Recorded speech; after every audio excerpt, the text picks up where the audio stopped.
Let me blast off real quick and then let's pop off. All right.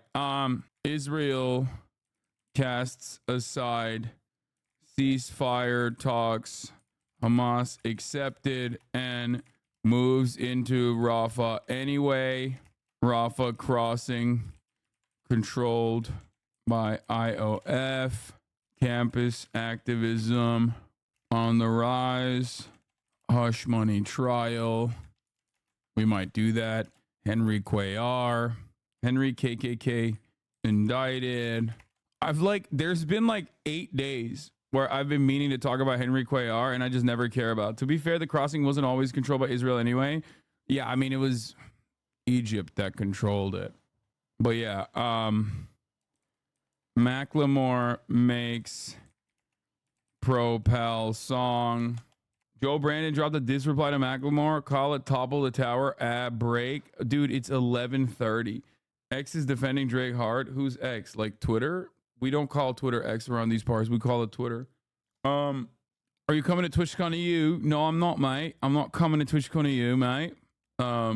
Reports coming in. Baka's wounds might be fatal. What? It was Baka, not Nice, that was shot? I thought it was a fucking bodyguard. Drake's house shot at and more. Get in now. And Disco. You know what? I'm not going to say Disco Elysium. Okay, I'm going to say it. Elysium. Disco Elysium? Question mark. www.twitch.tv/Hasanabi. Do we have a blast off meme, chat? Do we have a blast off meme? We do. A blast off GIF, actually. Wow. Throw it back, Drake. Okay. Shake that ass, hope. Okay. That's a great GIF. Hands on your knees. Okay. Did you happen to see Scott Galloway's recent TED talk about the great transfer of wealth from young to old? I have not, but Scott Galloway is permanently burned into my mind, like into my retinas, basically, as the fucking dumbass that said, that like pro-Palestinian students are, I mean, he's like an Omega Zionist, and he thinks that pro-Palestinian students are just doing it because they're not getting fucked or something, and he's a disgusting little piece of shit gremlin, and I don't much care for anything he says now. Like, sometimes, look, listen. I am a take machine, right? And as a take machine, I understand that in a long enough timeline, every single one of us are capable of having a take that the other party is going to say, I don't really agree with that. Okay? I'm a professional take haver. This is what I do, literally. This is what puts fucking butter on my bread, a roof over my head, okay? A roof over Kaya's head. And as someone who is consistently and frequently dropping takes and is a bit of a yapper himself, I understand that sometimes people have stupid fucking opinions, right? And that should not cloud your judgment. That should not scar the way that you see this person permanently. However, sometimes you do hear an opinion so fucking unhinged and so goddamn stupid that you just turn around and you're like, I wrote this guy off. Many have done that for me for obviously idiotic reasons, as if I do say so myself. I am a little biased, but I do think that when people write me off, it's because they probably saw some fucking clip shit out of context, clip chip, whatever, right? But Scott Galloway's opinion on the student protest, like the reason why these kids are out here is not because of genocide, but like the real genocide is, you know, they're not, I can't fuck my TAs anymore as a college professor, is probably up there in one of the dumbest fucking things I've ever heard, that I wrote off everything else. I wrote off everything else. My dad called me a self-hating Jew. That's so, I mean, that's big L for his dad, considering that like his brother is also fucking anti-Zionist rabbi. So he doesn't have one in the tank. He's got two. You know what I mean? He fucked up twice at that point. I've been told this as well. Yeah, I mean, dude, it doesn't matter. Boys, listen. Let me tell you something, okay? Welcome to the big leagues. If you're a young American Jew and you are surrounded by people in your orbit that are closest to you that are now yelling at you because and saying some unhinged shit and taking away your Jewish status. Okay. I feel you. I hear you. I understand what you're going through. You know, I don't deny the Armenian genocide. So that's like, you know, I get it. Trust me. Nowhere near as current and as important as it is with like being Jewish and anti-Zionist and being around like a lot of Zionist people, because that's like an ongoing thing, whereas the Armenian genocide denial is denial of the past. So it's a little bit different, but I get it. Trust me, I get it. Telltale's Batman is great. Got tips for anti-Zionist Jews in Israel? Yeah, dude. It's Survive, like the Halo mission. If you're an anti-Zionist Jew in Israel, the Survive button comes, like, it just says Survive up top. That's it. Yeah, don't die. Good luck. Because it's like, the fuck are you supposed to do? Anyway, Facts Shatter Telltale Batman is so good. Look at the quote retweet to that tweet. I do hate myself, but it has nothing to do with being Jewish. Anyway, one last thirst TikTok before serious news time. I like that autistic man. And would I be wrong by asking him at dinner, is you autistic? Because I like him. I like that autistic man. And would I be wrong by asking him at dinner? That's awesome. That time he took an online autism test and spent the entire time demanding clarification to all the questions. Okay, that's a perfectly normal thing to do, okay?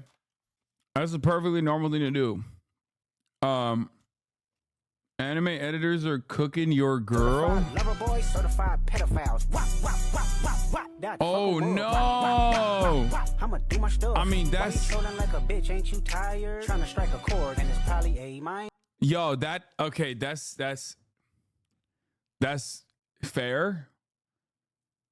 I mean, I guess that's like kind of fair. I don't know what the background there is. I don't. Is she like that? Is it like that? She's literally a horrible person. Why is anyone confused? Because I'm not gonna lie to you, Jujutsu Kaisen is one of the most confusing fucking shows of all time. Okay? And I'm sick and tired of hiding the truth about how fucking confusing it is. To me, it's an incredibly confusing mechanic system. It's an incredibly confusing fight system. I don't understand the fucking powers. I feel like I need a goddamn Bible next to me while watching every episode to be like, okay, so like this guy's got this power. This guy's got that power. How does that work? Mathematics. I'm like, nope. That's where I closed the book. Anyway. I mean, they're all hot. They're all strong. They're all sick. They're all very cool. Everyone wants to fuck them. So I get why it's like entertaining and watchable. The fight animations are out of control. You know what I mean? So I get why people like it. You know? It's called Lobotomy Kaizen for a reason. It's Hunter x Hunter system, but on crack. Gege is insane. There's a character coming up whose whole fighting style is a reference to a pachinko game and an anime opening. See, that's what I mean. It's like, what happened to the good old animes like My Hero Academia, where your power is just genes? And by that, I don't mean like genes like eugenics or like biology. I mean like pants. Okay? Why can't we just have a guy who puts pants on you? Okay? Denim. The power of denim. Why can't we do that? What the fuck are we doing with all this shit? I don't want to learn math again to figure out what your power is, man. It's like, in order to listen, you don't understand. It's in order to figure out what your power is, in order to figure out what this character's power and what his like fight system looks like, you need to literally crack the code at the Hadron Collider. Okay?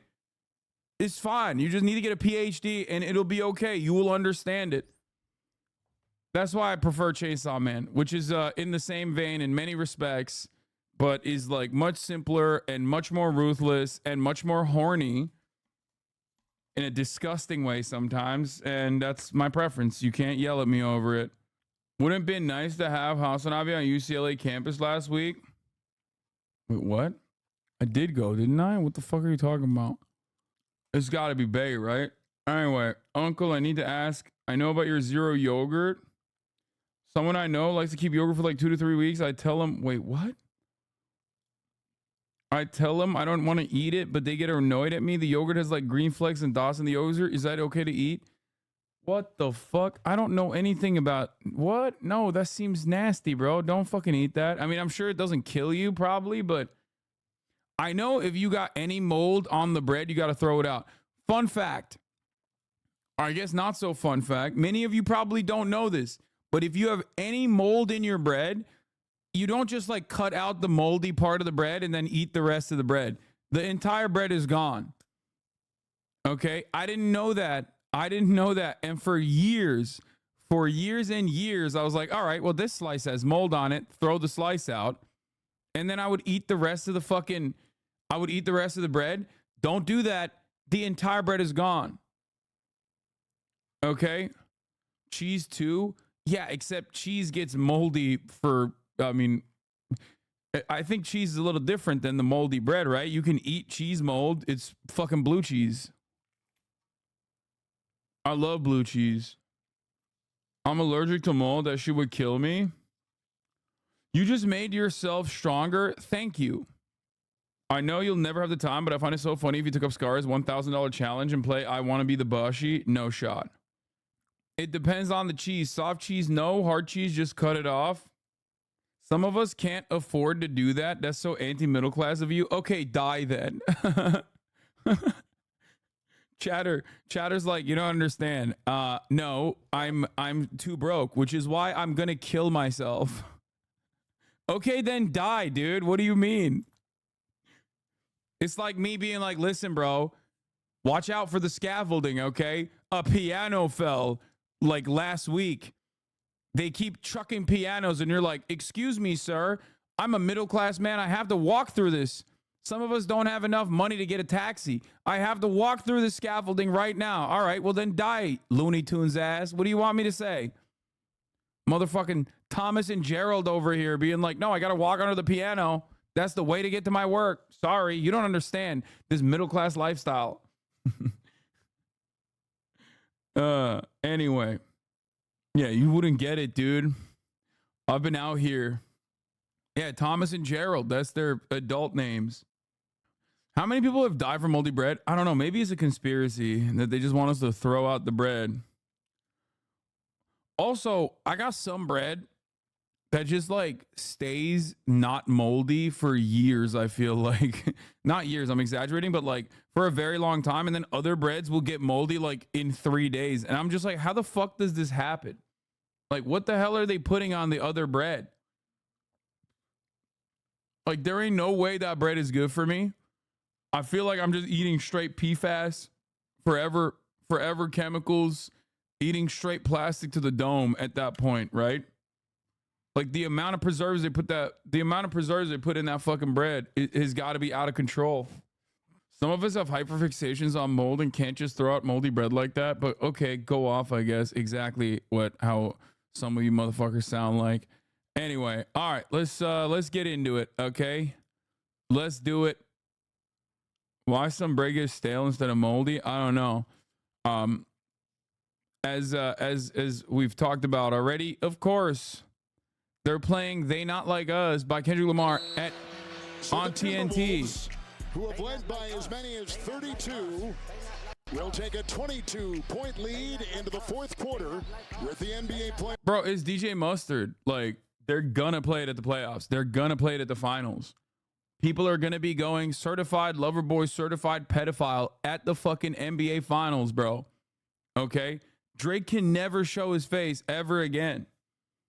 He just can't. He just cannot show his face at these events for at least some time.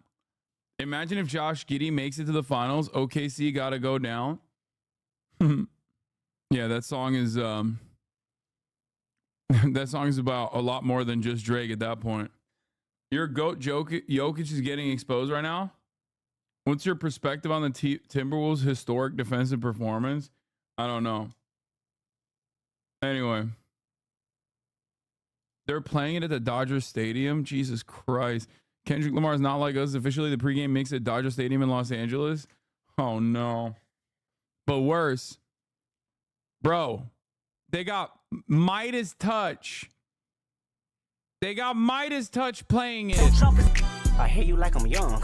You better not ever go to cell block 1. To any bitch that talk to him and they in love, just make sure you hide your little sister from him. Donald Trump is heard making questionable comments about a young girl. You're going up the escalator?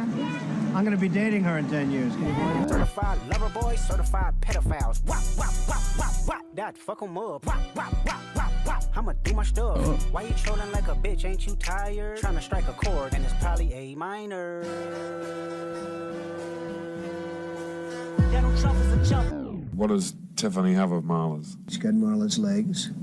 We don't know whether or not she's got this part yet. He routinely spoke fawningly of Jeffrey. He admired Epstein's lifestyle.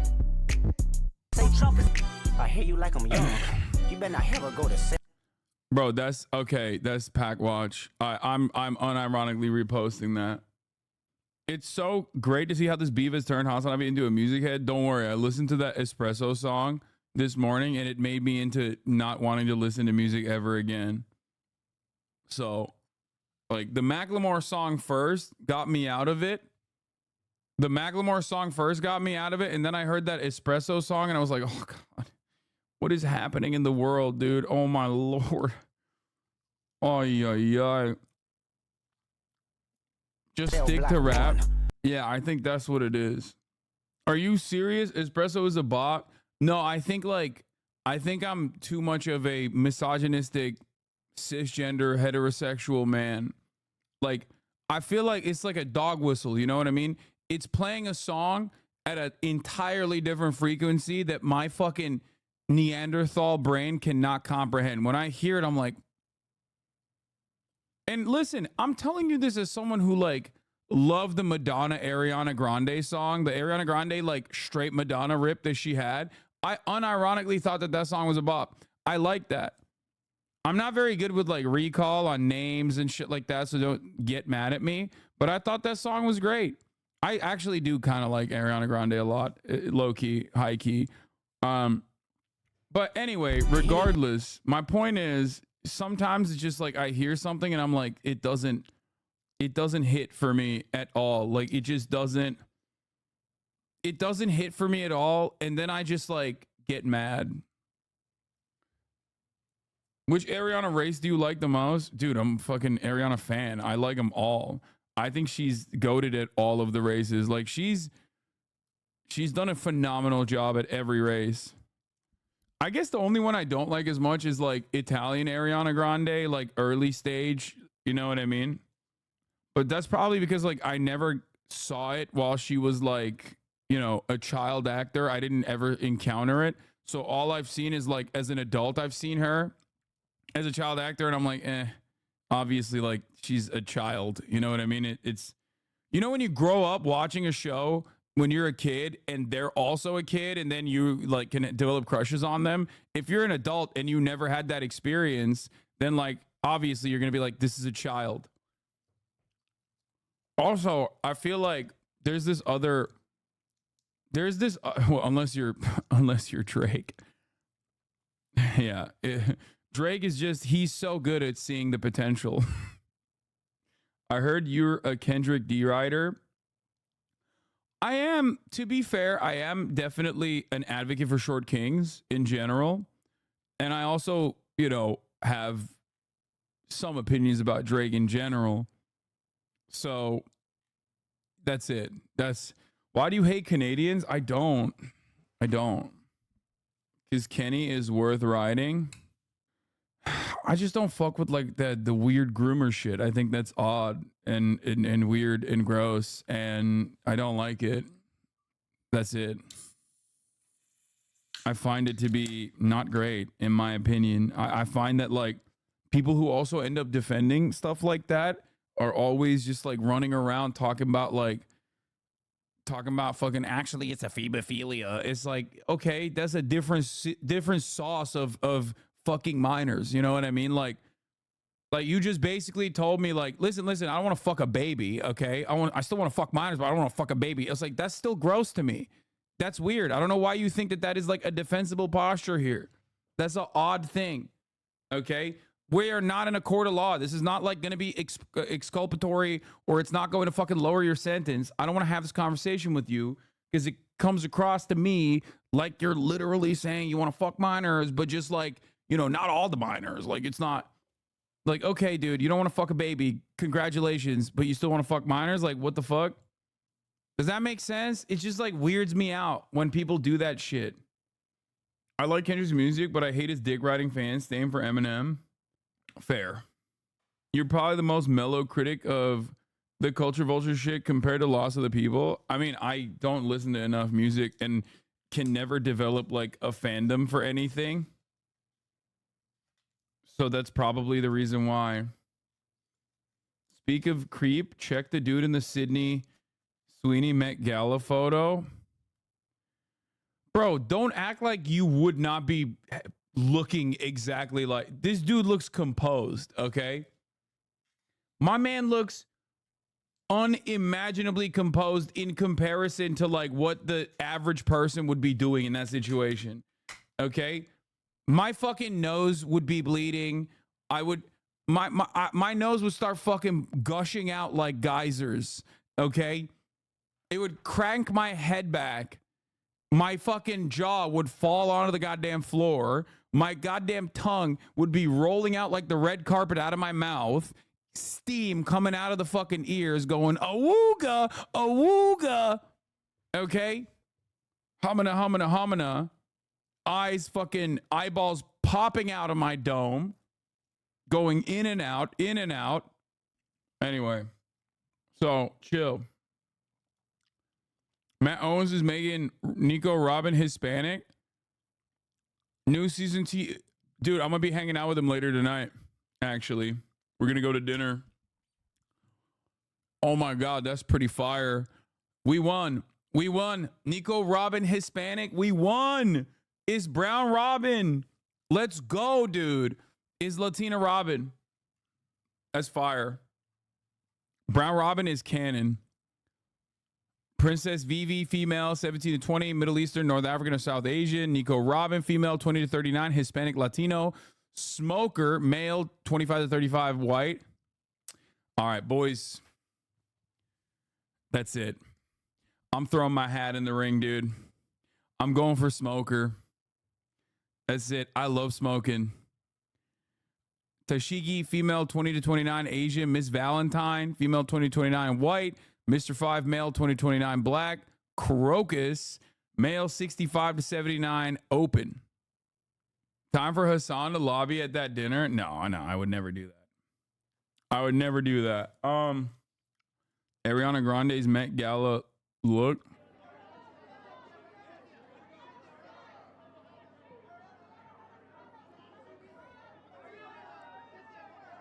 She's serving. She's serving, dude. I mean, the dress is whatever. Leaves much to be desired, but she's still great. Okay. Where the fuck were we? All right, let's get to the goddamn news, man. Let's do it. This is such a fucking stupid ass gif. Asiana Grande, chill. What ethnicity is this even? Guys, you need to understand something.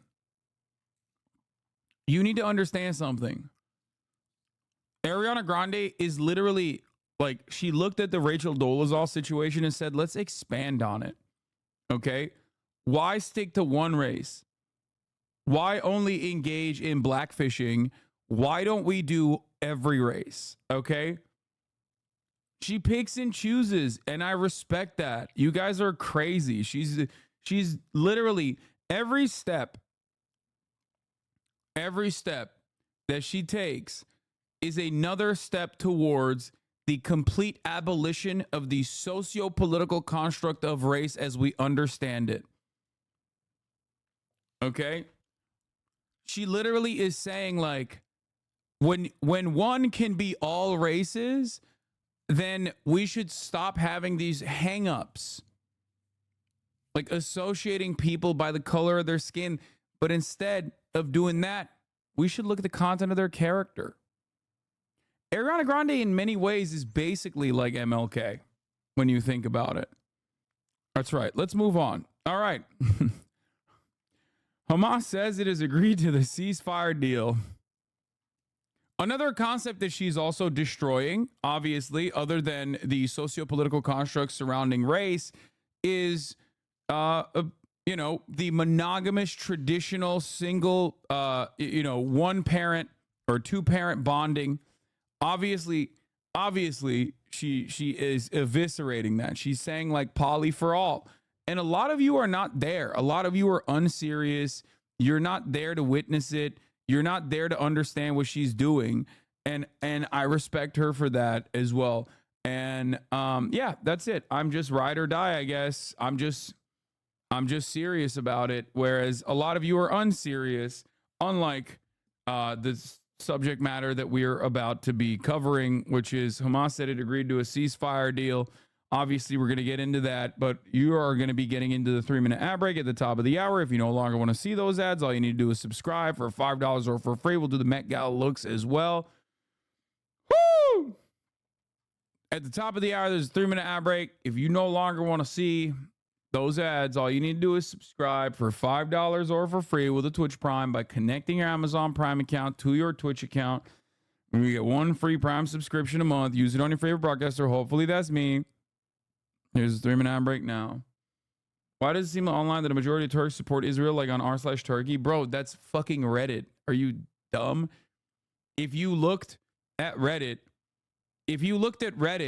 you would think that like the entire world just wants all Muslims dead unconditionally. Like Reddit is unimaginably pro-Israel. Reddit is just Reddit. It's so easy to fucking manipulate. It's so easy to brigade. You might as well throw it aside. You know what I mean? Finally, the opinion we've been waiting for.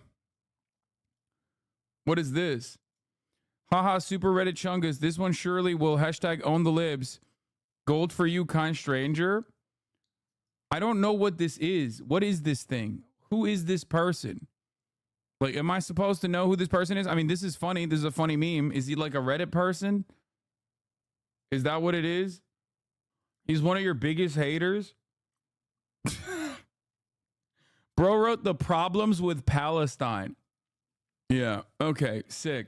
I do enjoy it when like, if he's a drama YouTuber, when drama YouTubers get into like serious political content coverage, like it's great. He's a 4chan Discord troll. Okay. I don't really care. Let's move on. Too many haters to remember. Yeah. All right. Let's get to it. Hamas says it agreed to a ceasefire deal. To the latest on the push for a ceasefire in Gaza. Hamas has announced that it has agreed to a ceasefire proposal, but Israel says there is no deal yet as it ramps up attacks on Rafah. We'll get the reaction from the White House, but first, Marcus Moore is on the ground for us there in Israel. Good morning to you, Marcus.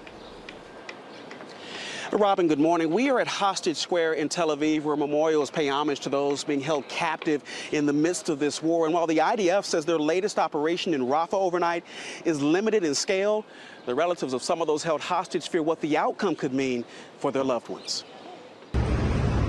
Overnight, Israel launched a ground operation in the southern Gaza city of Rafah. The IDF saying it killed 20 members of Hamas and found 3 operational tunnel shafts. And they have taken control of the... Why is Hamas hiding behind civilians? Oh my God, bro. It's been 7 fucking months and these dudes are still hitting this fucking shit.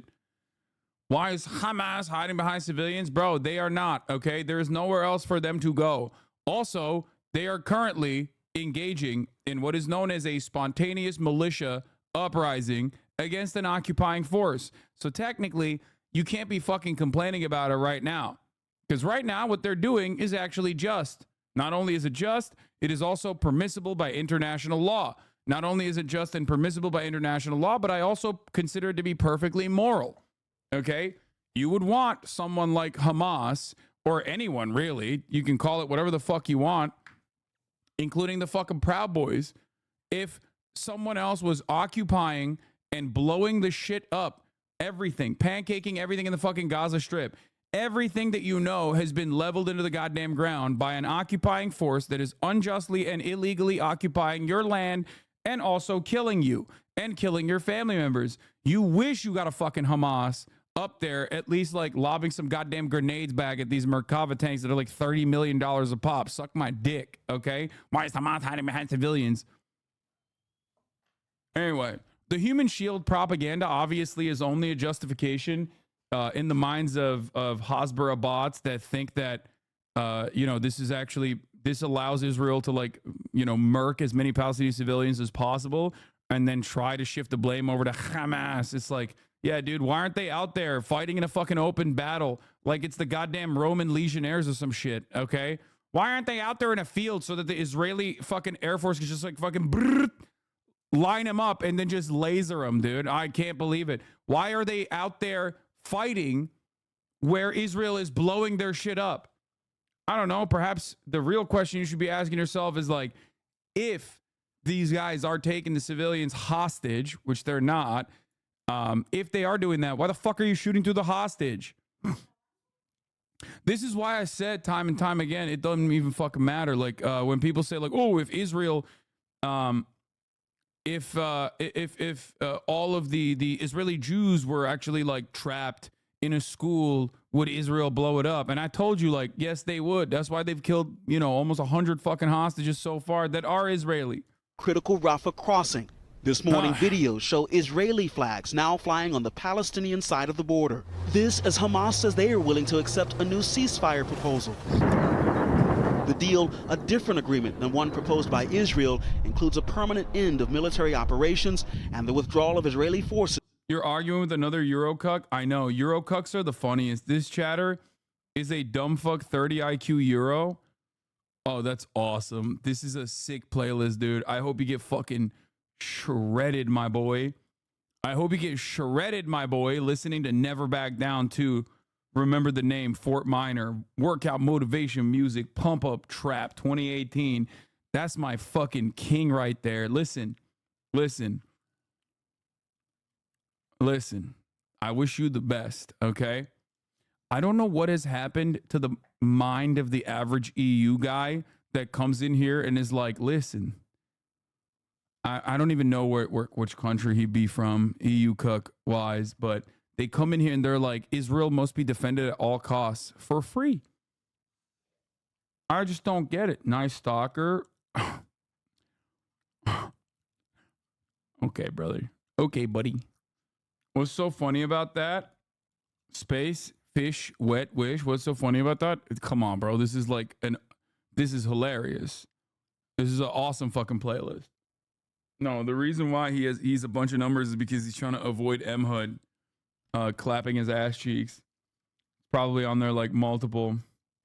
Anyway, let's continue. Real question is, why isn't the idea of meeting Hamas in the fields with the pike phalanx and cavalry like their ancestors would have? Yeah, because why would you do that when you have air superiority and also are not actually in it to like take out Hamas, but instead in it to do genocide? That's probably the reason why they're not doing that, because their goal isn't just to kill Hamas militants. Their goal isn't to just kill anyone who is like resisting their occupation. Their goal is to kill a lot of people, okay? As many Palestinians as possible so that they can fucking wipe them off and overtake the Gaza Strip. From areas adjacent to the border inside Gaza. Israel now reviewing the plan, but has yet to agree to these terms. Prime Minister Benjamin Netanyahu saying Hamas's counteroffer. Like every single thing that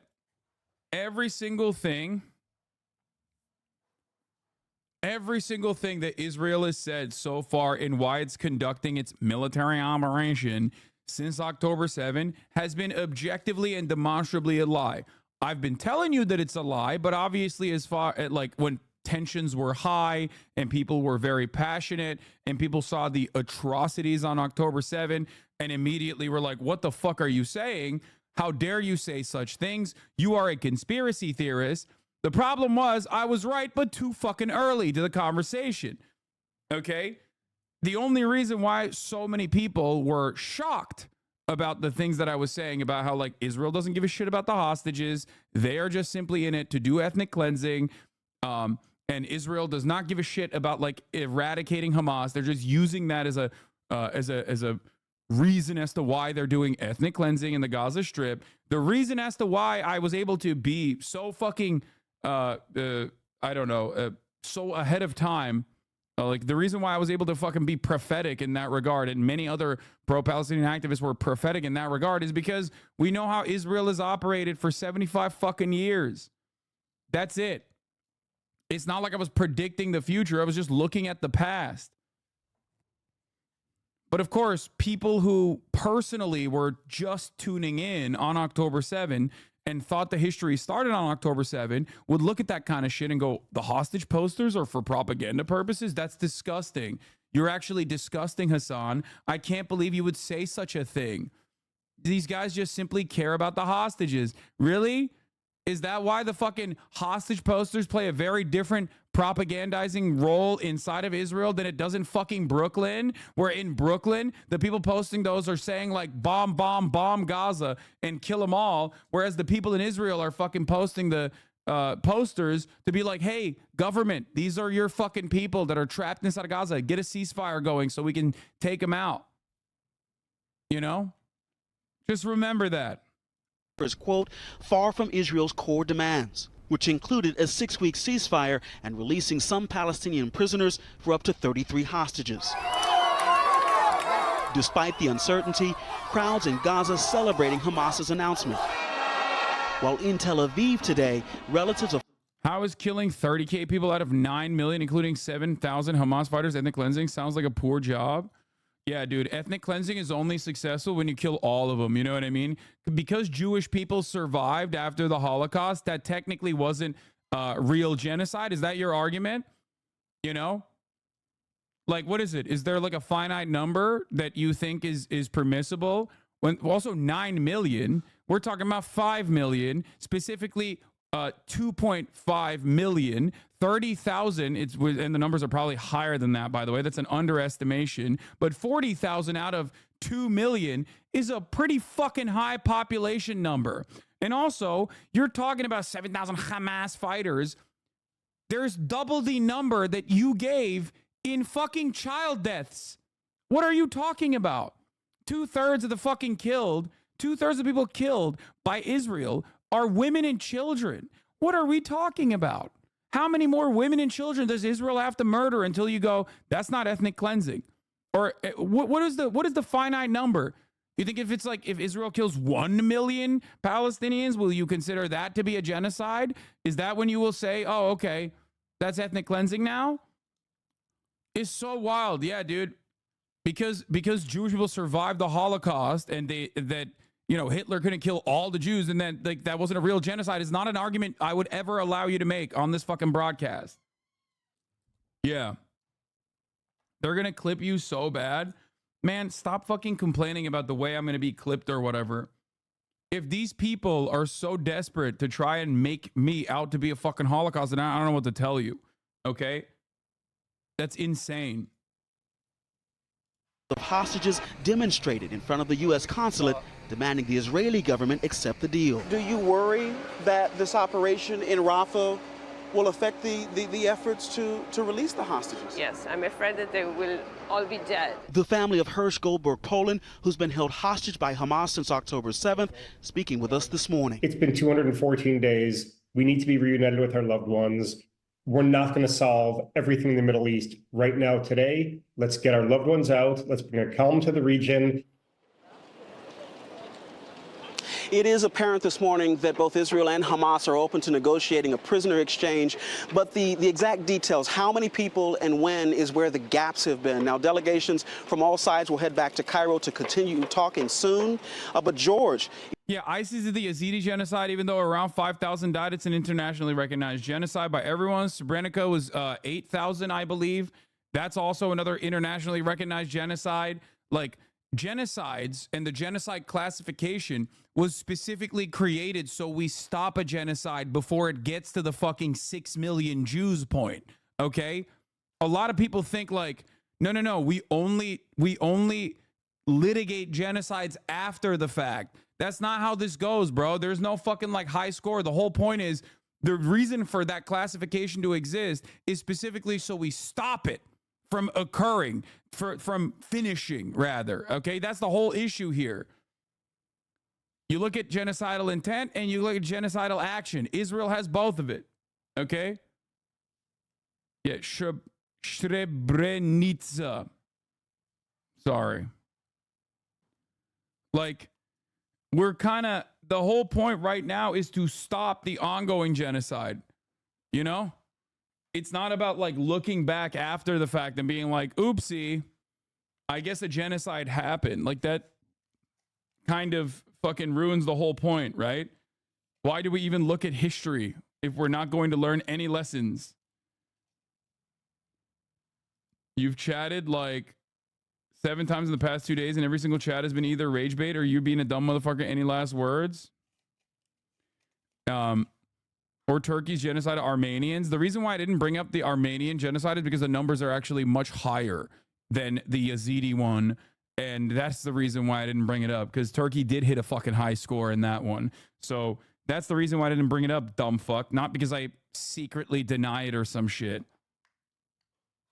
God damn. Why are these people always like, yeah, bro, Hassan must be a genocide denier? By the way, that's the craziest part. Israel is the fucking nation that recognizes that if they actually full-blown recognize the Armenian genocide, then they will also be under the same criticisms. They will have to defend against the same exact criticisms that Turkey defends against, and that's the reason why they deny it and say it's not a real genocide. So that's precisely the reason why Israel itself doesn't recognize the Armenian genocide. So, you know. Let's continue. Egyptian authorities are warning that the current operation in Rafah, they say, threatens the efforts to reach a ceasefire agreement. That is a complication. Okay, Marcus, thanks very much. Let's bring in our chief White House correspondent, Mary Bruce. Mary, the White House in the thick of these negotiations. They certainly are, George. Look, the Biden administration is heavily invested in these talks, which they see as the best way to ease the dire humanitarian situation in Gaza and also diffuse this crisis abroad, but also here at home as the president continues to face growing political pressure and these protests. Now, the talks for now continue. The White House clearly hopes that a deal here is still possible, but the back and forth of the last 24 hours certainly just goes to show how volatile and fluid this situation still is, and all of this coming as the U.S. continues to urgently warn Israel not to invade Rafah. The president reiterating that message directly in his 30-minute phone call with Prime Minister Netanyahu yesterday. The White House deeply concerned that an operation like this would only exacerbate the humanitarian crisis. But so far, Netanyahu doesn't seem to be heeding Biden and the U.S.'s warning. So the big question then, what comes? So shocking. Why is that the case? I don't next? understand. How would this administration respond? I have asked the White House if they would limit or condition aid to Israel. Their response, George, let's see what happens. Mary Bruce, thanks. Hello and welcome to the programme. I'm Samantha Simmons. We start in the Middle East, and the Israeli military says its forces have taken control of the Palestinian side of the Rafah crossing, which borders Egypt and southern Gaza. These are the latest pictures that show the view at the crossing from on board an Israeli military vehicle. Aid organisations operating there say the flow of aid into the territory through the crossing has now stopped. Israel continued to bombard Rafah overnight after rejecting a ceasefire proposal which was put forward by international mediators and agreed by Hamas. Israel says the plan doesn't meet its core demands. Israel is, though, sending a delegation to indirect talks in Cairo. Well, we've had this update from our correspondent Fergal Keane in Jerusalem. They haven't had reason to dance for a long time, but they haven't forgotten how. Even amid uncertainty about Israel's position, hope springs. Across Gaza, BBC journalists captured the reaction of those convinced, perhaps prematurely, that a ceasefire will happen. The feeling is indescribable. We're so happy we're going back to our home in Gaza City. We're refugees from the north and we fled here, this young man says. We're so happy there's a ceasefire. Israelis are still absorbing the news. It came late on one of this society's most important days, when across the country sirens bring the nation to a halt in memory of the dead of the Holocaust. A day of reflection in a country traumatized by the Hamas attack. That's the craziest part about it, is that they literally fucking did this on the Shoah Remembrance Day. Is so wild. Is so fucking wild, dude. Straight up. Last October. Tonight on the streets of Tel Aviv, those who believe healing that trauma can begin with a ceasefire deal and the release of Israel's hostages. We expect from the Israeli government to take this deal to save all their Dumb fucks coming in. W Holocaust. Good one, dude. You did it. You got it. You got your little Nazi shit out of the way, dude. Fucking asshole. It's such a fucking idiotic perspective to have, dude. The entire reason why I fucking hate Israel's actions is because they are engaging in an act of genocide. That doesn't mean one genocide is good. You, as a Nazi, are closer to a fucking fascist Israeli than you think. Okay? You're anti-Semitic, and you think, oh, because they're Jewish, they're different than me. But that's not. You are literally like this, okay? As a Nazi, you are also a fucking little fascist, okay? You're a little fascist, and so is the average fucking ultra-Zionist, average defender of Israeli military actions. It's the same shit. It's the same mythos as well. It's great. It's wonderful stuff. remaining hostages who are still alive. But after 7 months of a war in which Israel's army pledged to destroy Hamas, a ceasefire deal that fails to accomplish that risks breaking Israel's wartime coalition government. Israel will send negotiators to talks but won't stop fighting yet. We examine every proposal very seriously, and we review every possibility on the issue of negotiations and the return of the hostages to their homes as quickly as possible and as a central task. At the same time, we carry on with our operations in the Gaza Strip and will continue to do so. The people of eastern Rafah woke to leaflets telling them to evacuate. Many have been displaced before, but still they were told to leave. Everyone, no matter how old, how young, or how vulnerable. ومعنا صغارنا واطفالنا ومرتي وامي والعيله وكلنا والله ما احنا عارفين نروح مش عارفين وين نروح. I don't get it. Just on crutches and in wheelchairs and on foot, take all of your belongings that you have stuffed into a fucking tent city for the past 7 months and move back into a separate area where there's rubble where you can create a new tent city. 12.9 miles, 20 kilometers to the north. Trail of Tears type shit. That's it. Like, these are people who have been blown up, okay? Half the time. Barely surviving. Limited food, limited aid, living inside of tents, braving the fucking elements out there. And now they have to walk for 20 kilometers. 20 kilometers into the goddamn north. Palestine hid bin Laden. Y'all American Muslims need to remember where you live and who's protecting y'all. What? What the fuck was... Dude, that's awesome. Thank you. Let him cook. Let him cook. Let him cook. Let him cook. Let him cook. Give us more. Give us more. Give me more takes. Quick. Fire them off real quick. Bro thinks Palestine is Pakistan. That's awesome. I have yet to hear this new level of fire. Fire flames. Okay? This is amazing, dude.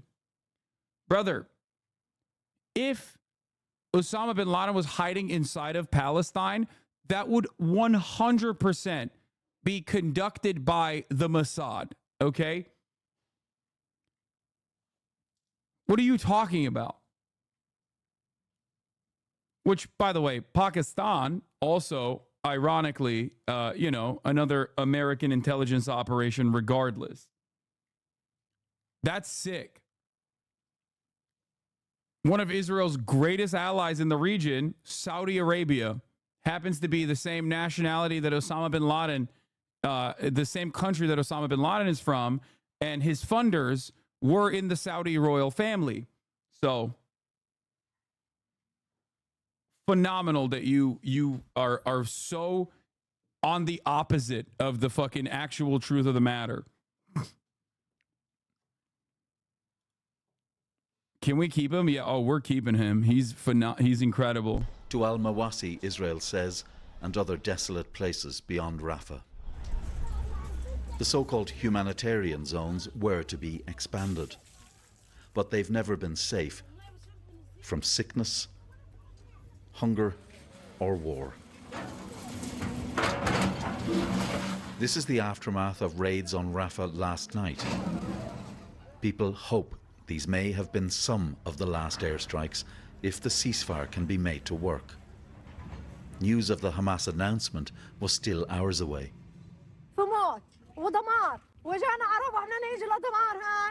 Nisreen Raja, mother and refugee.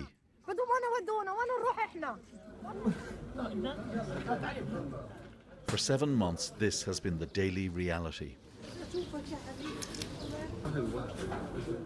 Hani Ashtar, an orphan, grieved by his relative Reem. His family was killed during the war, she says. Even he was killed. So many here are grieving and exhausted.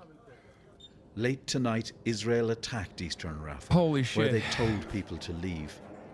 Celebration had turned to fear, and the hope that tomorrow might bring peace. Fergal Keane, BBC News, Jerusalem. Let's show you the scene live in Rafah right now, where we can smoke rising into the air there. This comes after the Israeli Defense Forces said it does have operational control of the Gaza. We do not have the credible numbers for how many militants have been actually killed, because while Israel does have the population registry of every single Palestinian, so they know exactly who, and obviously the health ministry has released the names of every single person when they existed and weren't completely destroyed by Israel, by the way. Israel could cross-reference those numbers and be like, that's a terrorist, that's Hamas, that's Al-Qassam, that's fucking Palestinian Islamic Jihad, and yet they refuse to do so. The reason why they refuse to do so, in my opinion, is partially because they know that the enemy combatant to civilian percentages are unimaginably bad for Israel. Unimaginably. How do I know this? Because even the numbers they have released make them look like fucking monsters. Dude, sorry, chill. Honest question. Don't know shit about it. These guys both hate each other to death. It's fucked up both ways. Poorly worded and looks bad, but no harm meant. God, I love people coming in here and just being like, listen, dude, I just don't really understand this whole genocide situation. Seems like both of these guys hate each other. Yeah.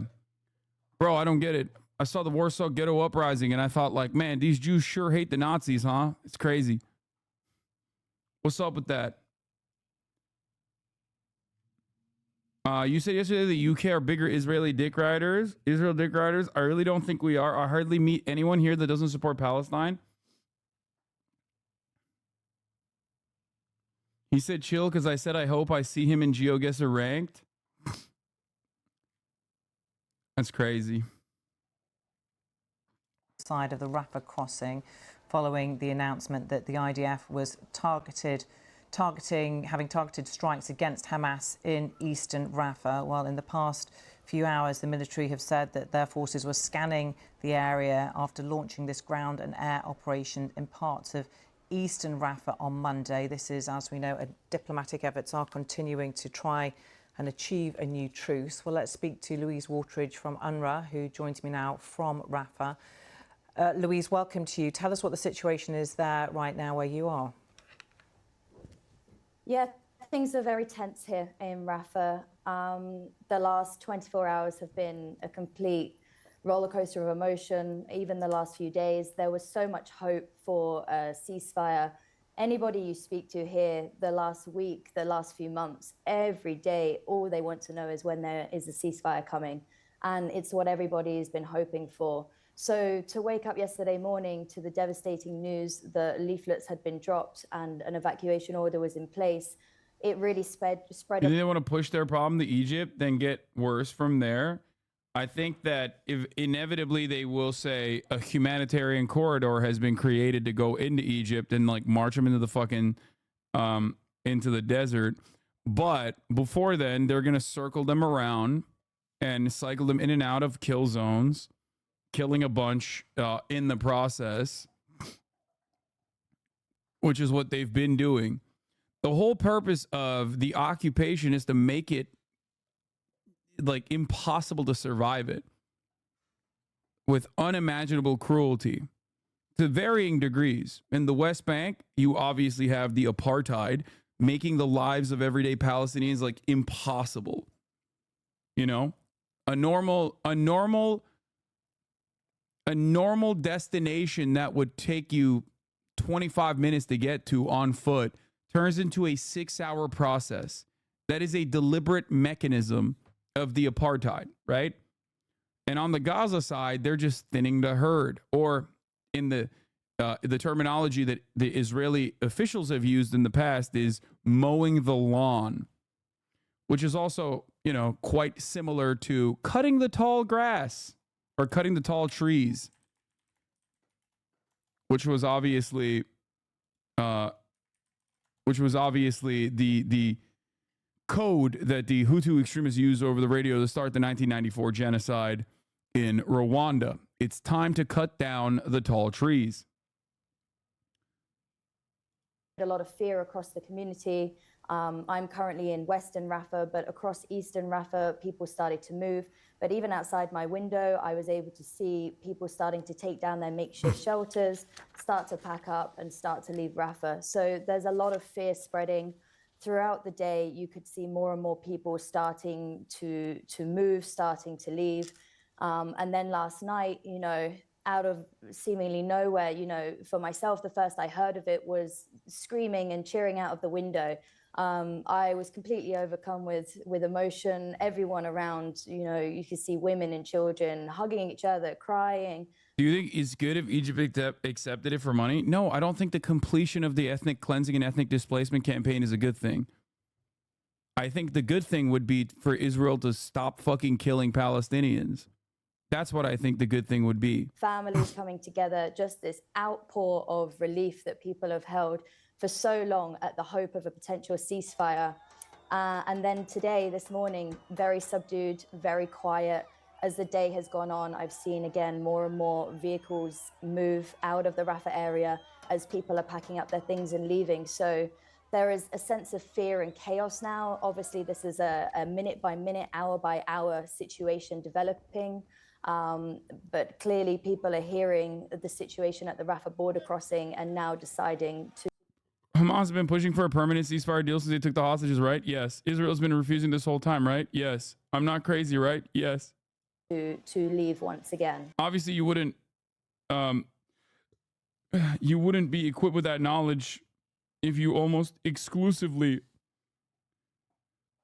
watch the mainstream media coverage, where you know, the mainstream media coverage of this is basically has been the exact opposite of what is actually happening. And tell us what the aid situation is like, because more aid had been getting in the past few weeks, hadn't it? What's the aid situation there now? So there is now no aid entering the Gaza Strip. The Rafah crossing is the biggest and the only entry that UNRWA, the largest humanitarian agency here in Gaza, has been using. And now there is no aid able to get in. And in addition to that, there is also no fuel. So fuel is really what the agencies need to run this massive humanitarian operation across the Gaza Strip.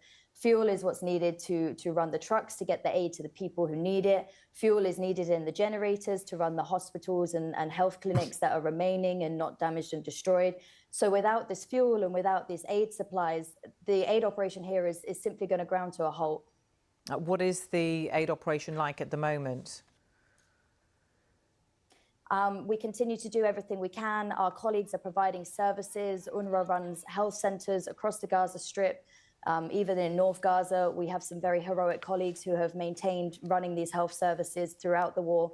So we do our best to provide these services and provide what aid we have.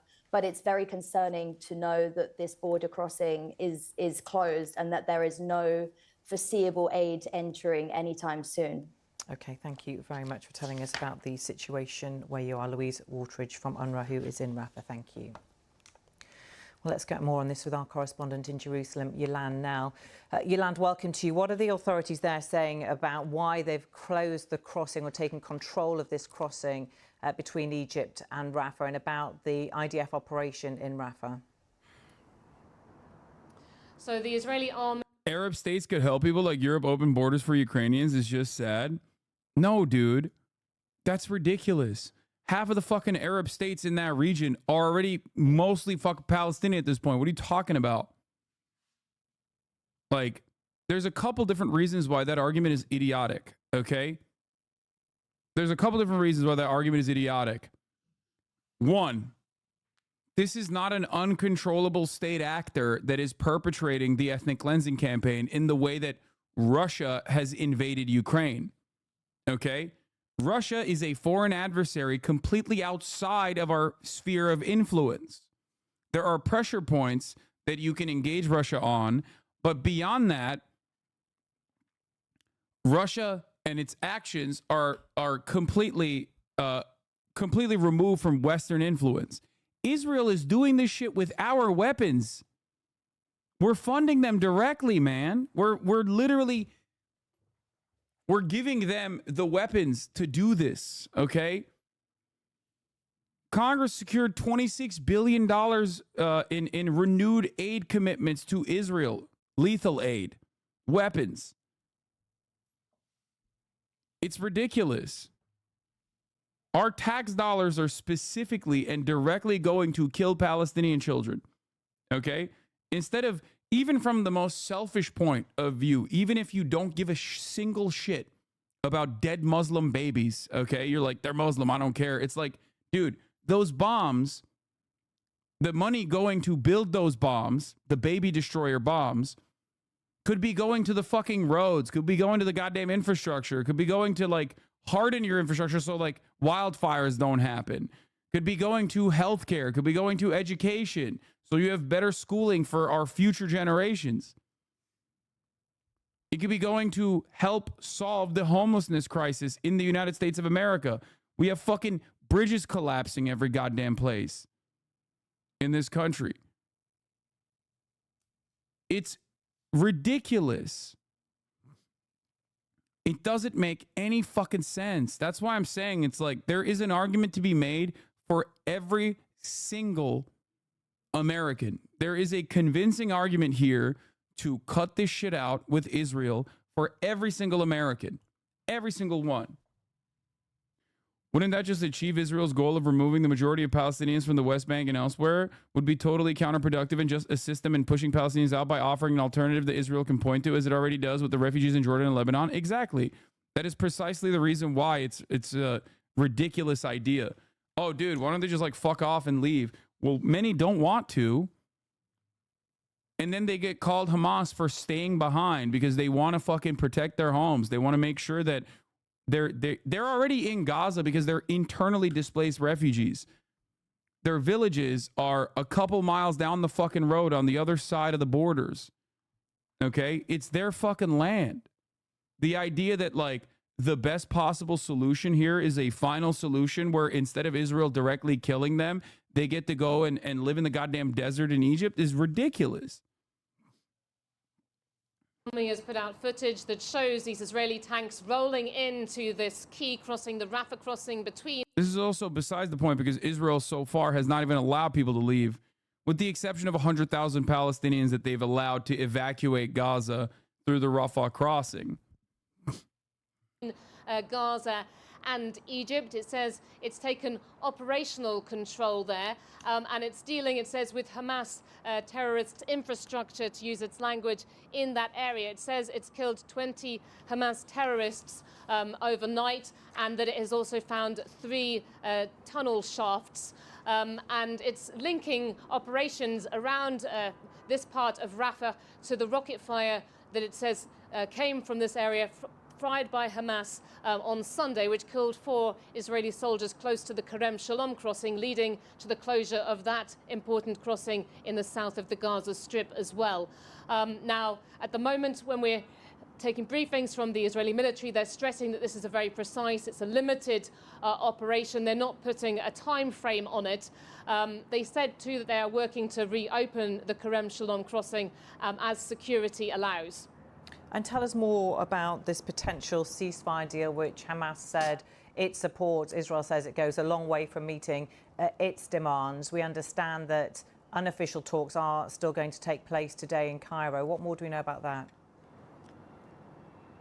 Well, at the moment, this ceasefire deal is really hanging in the balance because of the different positions we had. You know, that declaration from Hamas that was quite dramatic, saying it agreed to what the mediators had proposed. Israel coming out quickly and denying that this was the proposal that it had signed up to, saying that there were differences from its core demands. But we also have had, confusingly, some officials coming out and saying, no, this is actually very similar to the proposal that was put forward by Israel itself at the end of last month. It does seem really that the fundamental difficulty for Israel is signing up to any kind of phased deal of a ceasefire and hostage release that will ultimately lead to. The reason why they rarely ever detail what the conditions are that Hamas has agreed to, that Israel has not agreed to, is because if they were to detail such things, it would make Israel look really fucking bad. Okay? Because as is the case with the so-called peace process, the bullshit peace process, where Israel claimed for years and years, and American media also obviously defended Israel's false claims for years and years that they had no partner in peace amongst the Palestinian population, okay? They always are resistant to making deals that everyone would recognize as like just. It's much easier to just never really talk about the details of any of these peace negotiations or any of the ceasefire negotiations and simply just say, Hamas is saying no to it. And it's like, but what is Israel saying? Israel is saying, we don't really give a fuck about the peace process. We're just not going to stop killing you. Once we extract the hostages, we're going to keep bombing you anyway. As a matter of fact, we're going to keep bombing you with the hostages. We don't give a fuck about the hostages. Fuck the hostages. We just want to kill you. We want to kill you over and over again. That's what Israel keeps saying. And the media plays this song and dance. The media plays this song and dance, making it seem as though the situation on the ground and the Israeli opinions are something different than what they are openly communicating to everyone that is interested in hearing what their desires are. That's what's so crazy about it. American media is like, Israel is trying to put together favorable deals, favorable conditions for a ceasefire, and Hamas seemingly keeps throwing that aside, keeps casting it aside. State Department said Hamas made edits, so it wasn't the real agreement. I know.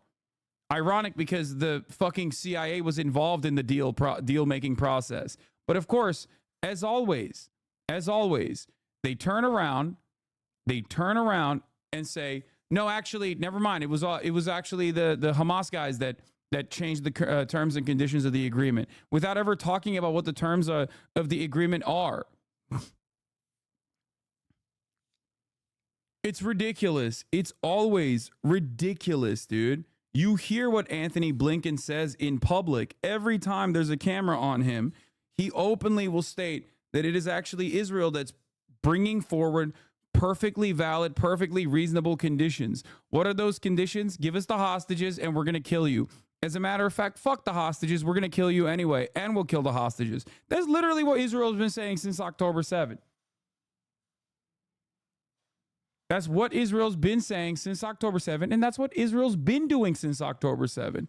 Also, yeah, I can't wait for this. Mehdi Hassan went on Abby Phillips to fucking absolutely eviscerate Frankenstein's monster, John Concuncrius, my favorite demon, senior fellow at the FDD, by the way, obviously, the Foundation for Defense of Democracies, one of the fucking most rabid think tanks out there.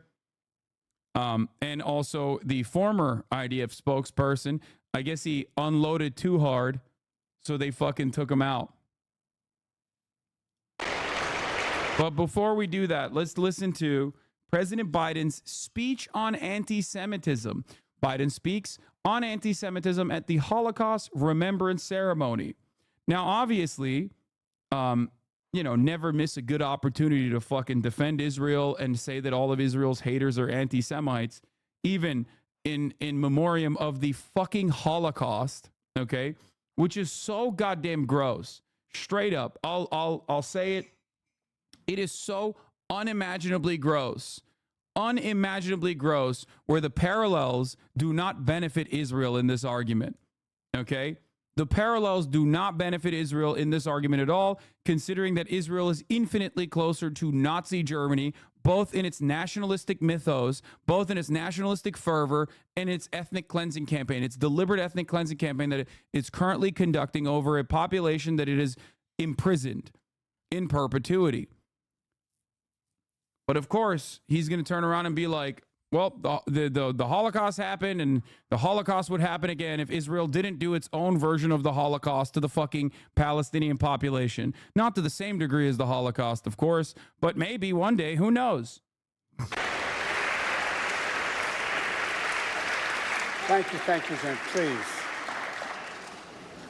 Thank you, Stu Eisenstadt, for that introduction, for your leadership in the United States Holocaust Memorial Museum. It's wild considering that there are so many Holocaust survivors in the United States of America that have openly put their fucking bodies on the line, both historically been critical of Israel's actions and are still doing that now, by the way. So honoring their legacy is something that Biden could do, but of course he won't do that because he's a fucking rabid Zionist. True scholar and statesman and a dear friend. Speaker Johnson, Leader Jeffries, members of Congress, and especially the survivors of the Holocaust. My mother here, she'd look at you and say, God love you all. God love you all. Abe Foxman and all other survivors who embody absolute courage and dignity and grace are here as well. During these sacred days of remembrance, we grieve, we give voice to the 6 million Jews who were systematically targeted and murdered by the Nazis and their collaborators during World War II.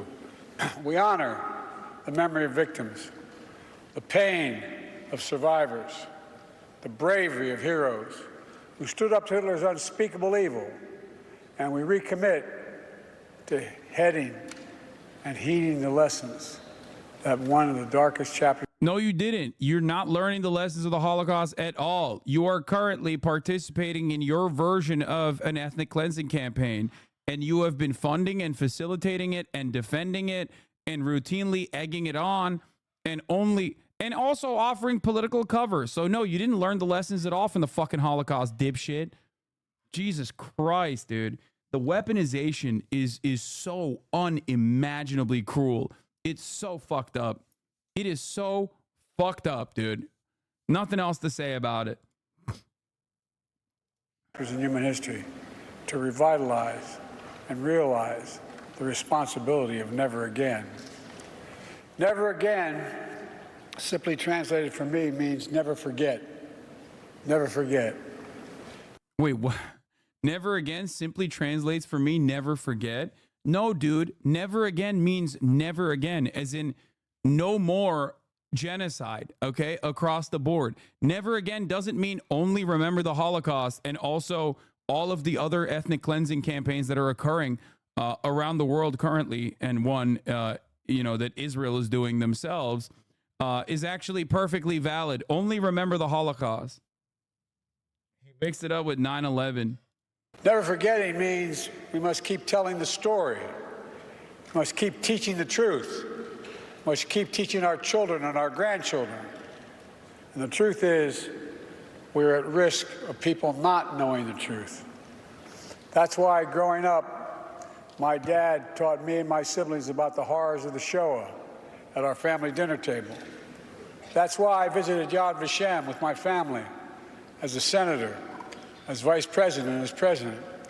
And that's why I took my grandchildren to Dachau so they could see and bear witness to the perils of indifference, the complicity of silence in the face of evil that they knew was happening. Germany, 1933. Hitler and his Nazi party rise to power by rekindling one of the world's oldest forms of prejudice and hate, anti-Semitism. His rule didn't begin with mass murder. It started slowly across economic. I have a controversial take on this. I think that saying true things about the Holocaust in an effort to defend Israel now is almost fucking worse than Nazis who deliberately deny it.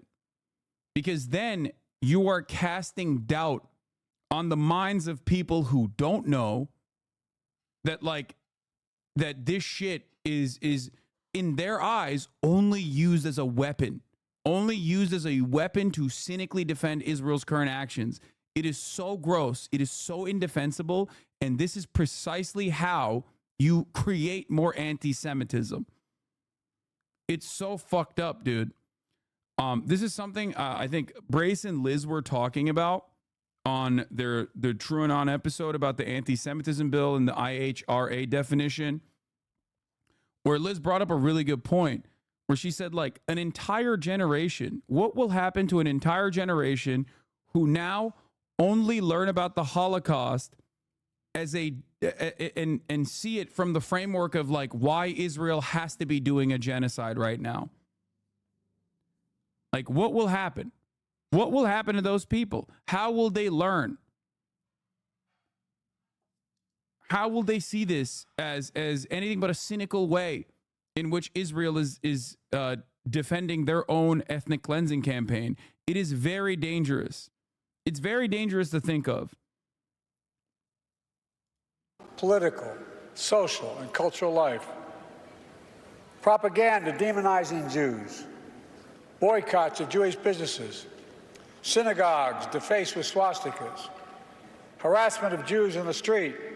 And the school. Careful about this when reading it, but there are Palestinians that don't believe it happened because Israel lies about so much they think that it's just used to kill them. I mean, yeah, that's how you breed fucking anti-Semitism. That's how you develop anti-Semitism, by associating the actions of the Israeli state with Jews in general. This is, of course, not normal or permissible or good. I'm saying that it is objectively bad. That is my argument. My argument is that it is incredibly damaging. And I think that because we are so warped by short-term thinking and short-term goals, that we unironically never consider the long-term consequences of this. Okay? Schools, anti-Semitic demonstrations, pogroms, organized riots. With the indifference of the world, Hitler knew he could expand his reign of terror by eliminating Jews from Germany, to annihilate Jews across Europe through genocide, the Nazis called the final solution. Concentration camps. Oh, wonderful. Tomorrow was supposed to be the deadline for the report on whether Israel has violated U.S. and international humanitarian law during the war in Gaza, and it's apparently been delayed indefinitely. Oh, that's cool, man. One could say that Zionism helps anti-Semitism more than it helps Jewish people. Of course. I mean, I have been saying that. I am the one who has been saying that. Zionism is inherently anti-Semitic because it fucking singles out Jewish people as monolithic and only allows discourse within the acceptable confines of Israel being a Jewish ethno-state. It literally does not allow any kind of criticism beyond that.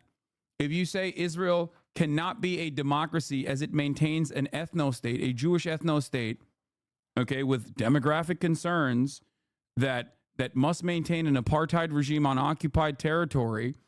All of a sudden, that's completely outside of the boundaries of like permissible discourse, which is immediately declared anti-Semitic.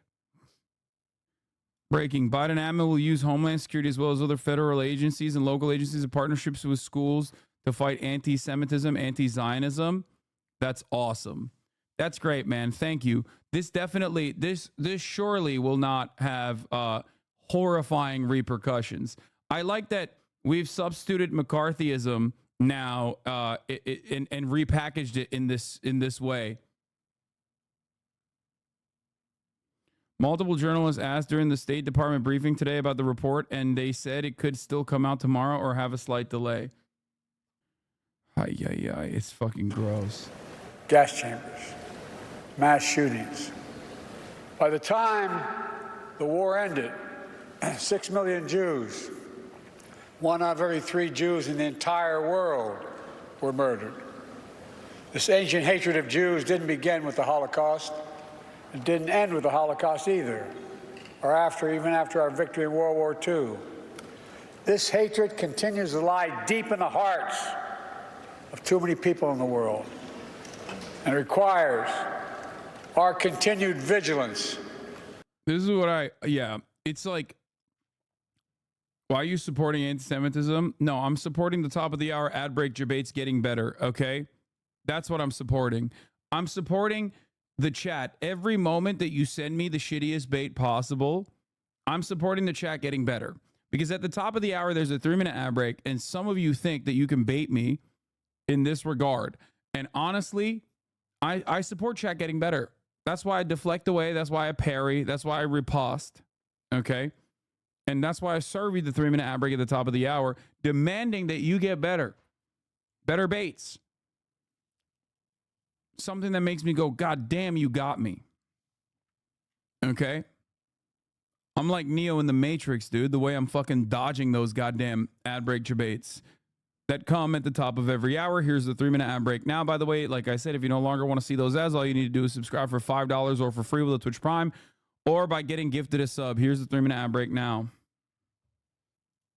And outspokenness.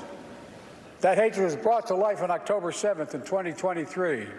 Worth noting that for those who don't know, the Second Lebanon War on August 11, 2006, hours after the UNSC unanimously passed Resolution 1701, calling for an immediate ceasefire, which Hezbollah accepted, Israel launched a broad offensive trying to push Hezbollah out of the south. It was a massive failure on all fronts, and 2 days later, Israel accepted the resolution ending the war. Definitely not saying the same will happen here, but you can see the parallels. Yeah, even what Israel did with Iran is like a fucking petulant child. You know what I mean? Trying to get the last word.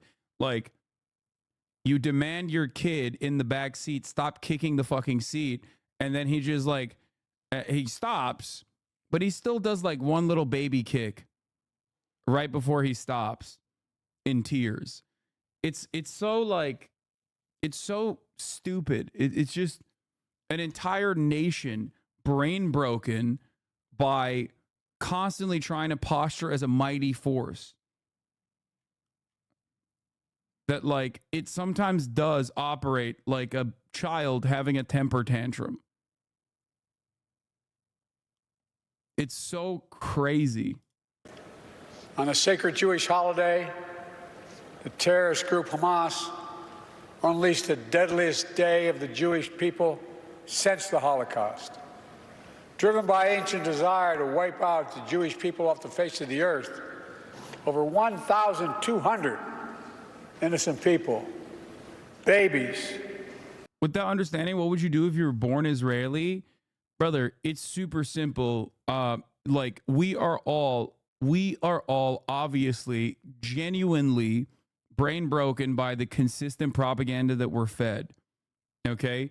Americans have white supremacy to contend with. Americans have our own version of the indigenous genocide and chattel slavery and its consistent defense to deal with.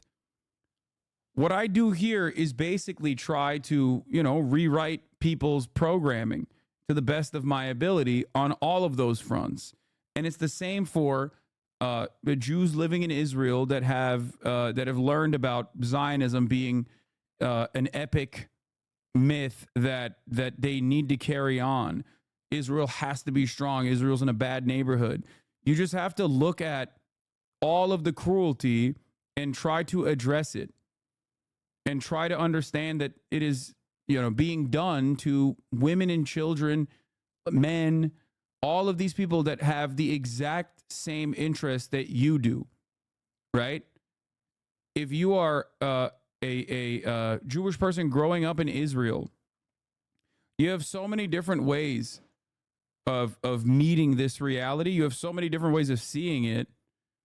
I mean, there's anti-Zionist Jews in here that are in Israel that could probably speak to that a little bit better. I don't know what they're like, what their understanding and how their understanding changed over the course of many years. But ultimately, if you can unlearn transphobia and racism, then yes, Israelis can also unlearn their rabid support for Zionism and the way that they see the Palestinians as like a blight that must be removed, and move away from that and recognize that they are also human beings with dreams, with goals, that deserve a life of dignity, that yearn for emancipation, just like we all do.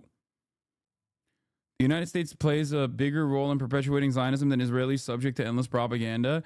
No, United States plays a bigger role in perpetuating Zionism globally, and they are the most important power player here. But obviously, Zionist propaganda is the starting point and the end point in Israel. There's nothing else. Like, it's baked into the nation state's development. Parents, grandparents, slaughtered in their kibbutz, massacred at a music festival, brutally raped, mutilated, and sexually assaulted. Thousands more. Dude, bringing October 7 up during the fucking remembrance of the Shoah is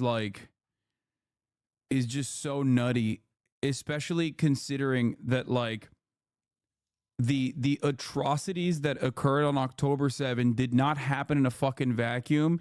And there is a parallel that you can literally draw to the Warsaw Ghetto Uprising. Like, this is not exactly a controversial opinion either, by the way. What's his name? Amichai Alom, the former Shin Bet, the former head of Shin Bet, Israel's interior security guy, openly has said, alongside many other former Israeli and current Israeli leaders that are in positions of power, that like they too, Ami Ayalon said that of course they would join Hamas. If they were on the other side of that fucking border wall, they would be participating in October 7. Of course, they're like, yeah, well, why the fuck wouldn't we? Are you kidding me? Yeah, of course. I want freedom. I want emancipation. No matter the cost. October 7 itself is already an act of desperation. Ehud Barak once said, yeah, if I were a Palestinian of the right age, I would join at some point one of the terrorist groups. Yep. The reason why I always factor in the second part of this equation, because like the number one motivator, obviously, the number one motivator for people getting on board with the Israeli ethnic cleansing project is Islamophobia and anti-Arab sentiment, right? They're enemies. They're truly evil. They're scary. However, there's another sentiment oftentimes expressed by those in positions of power in Israel, and that is might is right politics. They literally see it as like game recognized game. It's like distorted and fucked up. But they actually see it as like, yeah, no, we are doing this to them because they would do it to us if they had the power. So it's perfectly righteous for us to do this to them. Now, obviously, there's no proof that they would do the same things to Israel if they had the capabilities, right? No proof whatsoever. But that's where that might is right attitude comes from. And that's why you hear so many people, including Ehud Barak, including Ami Ayalon, openly state that they would join Hamas or one of the many different resistance groups if they were on the other side of the fucking border wall.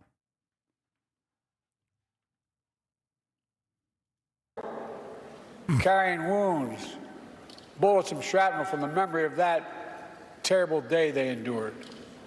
Hundreds taken hostage, including survivors of the Shoah. Now, here we are, not 75 years later, but just 7.5 months later. And people are already forgetting. They're already forgetting. Dude, you can't think like this. I mean, you can't be saying this shit unless you literally just think that, like, only Jews are human in that region. Like, anyone who's not Jewish is just not human and deserves whatever the fuck Israel is doing. Like, the only people that Biden sees as real human beings is Israelis, okay? Sometimes the Bedouin, but like mostly just Israeli Jews for the most part. That's it. Like, what do you mean people are forgetting? No, dog, people aren't forgetting. People never had an opportunity to grieve, okay? There are anti-Zionist Jews, both in Israel and also all around the fucking world, who lost friends, family members, people that they love that are fucking captured and stuck in Gaza. They didn't have a moment to breathe. They didn't have a moment to grieve. Why? Because Israel immediately was like, oh, hell yeah, let's fucking go, dog. Oh, we were waiting for this goddamn moment, and immediately started doing an October 7 pretty much every fucking day for the past 7 months. It's fucking bullshit. The idea that, like, people forgot about October 7, they need to be reminded every fucking day, is so ridiculous. What Israel's doing on October 7 every fucking day since October 7. Jesus Christ, dude. It's been 7.5 fucking months of nonstop bombing and ethnic cleansing, and this fucking wrinkled ballsack is still over here talking about October 7. Remember October 7, though? Remember October 7? You cannot personally fucking believe that this is a valid thing to say here unless you just legitimately don't think that Palestinians are human beings. You just don't think that they're human beings at all. You think that they are deserving of the ethnic cleansing. It's crazy. And most people don't feel that way. Even Islamophobic people don't feel that way because they look and they go, okay, dude, like, I was with it until we hit the 15,000 child murder mark. You know what I mean? And now I feel like it's a little bridge too far. Many people go, I was with it when you killed 200 humanitarian aid workers, but when you killed 7 white humanitarian aid workers that are from my neighborhood or from my country, then I was like, okay, it's a bridge too far. Perhaps that's the reason why people have forgotten about October 7, despite your obvious attempts to consistently weaponize it alongside the fucking Holocaust to justify Israel's actions. Holy fuck. Mathematically, I don't think that's true, but I get what you're trying to say. Yes, I don't think, yes, Israel has not killed 1,200 people every day since October 7, obviously. That Hamas unleashed this terror. I gotta pee. It was Hamas that brutalized Israelis. It was Hamas who took and continues to hold hostages. I have not forgotten, nor have you, and we will not forget.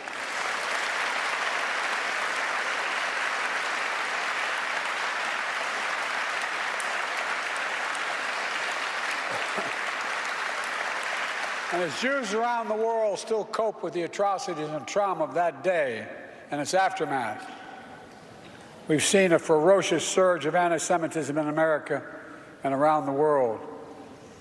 Vicious propaganda on social media. Jews forced to keep their hide, to keep us under baseball hats, tuck their Jewish stars into their shirts. On college campuses, Jewish students blocked, harassed, attacked while walking to class. Anti-Semitism, anti-Semitic posters, slogans calling for the annihilation of Israel, the world's only Jewish state. Too many people denying, downplaying, rationalizing, ignoring the horrors of the Holocaust. And October 7th, including Hamas's appalling use of sexual violence to torture and terrorize Jews. It's absolutely despicable, and it must stop. Silence.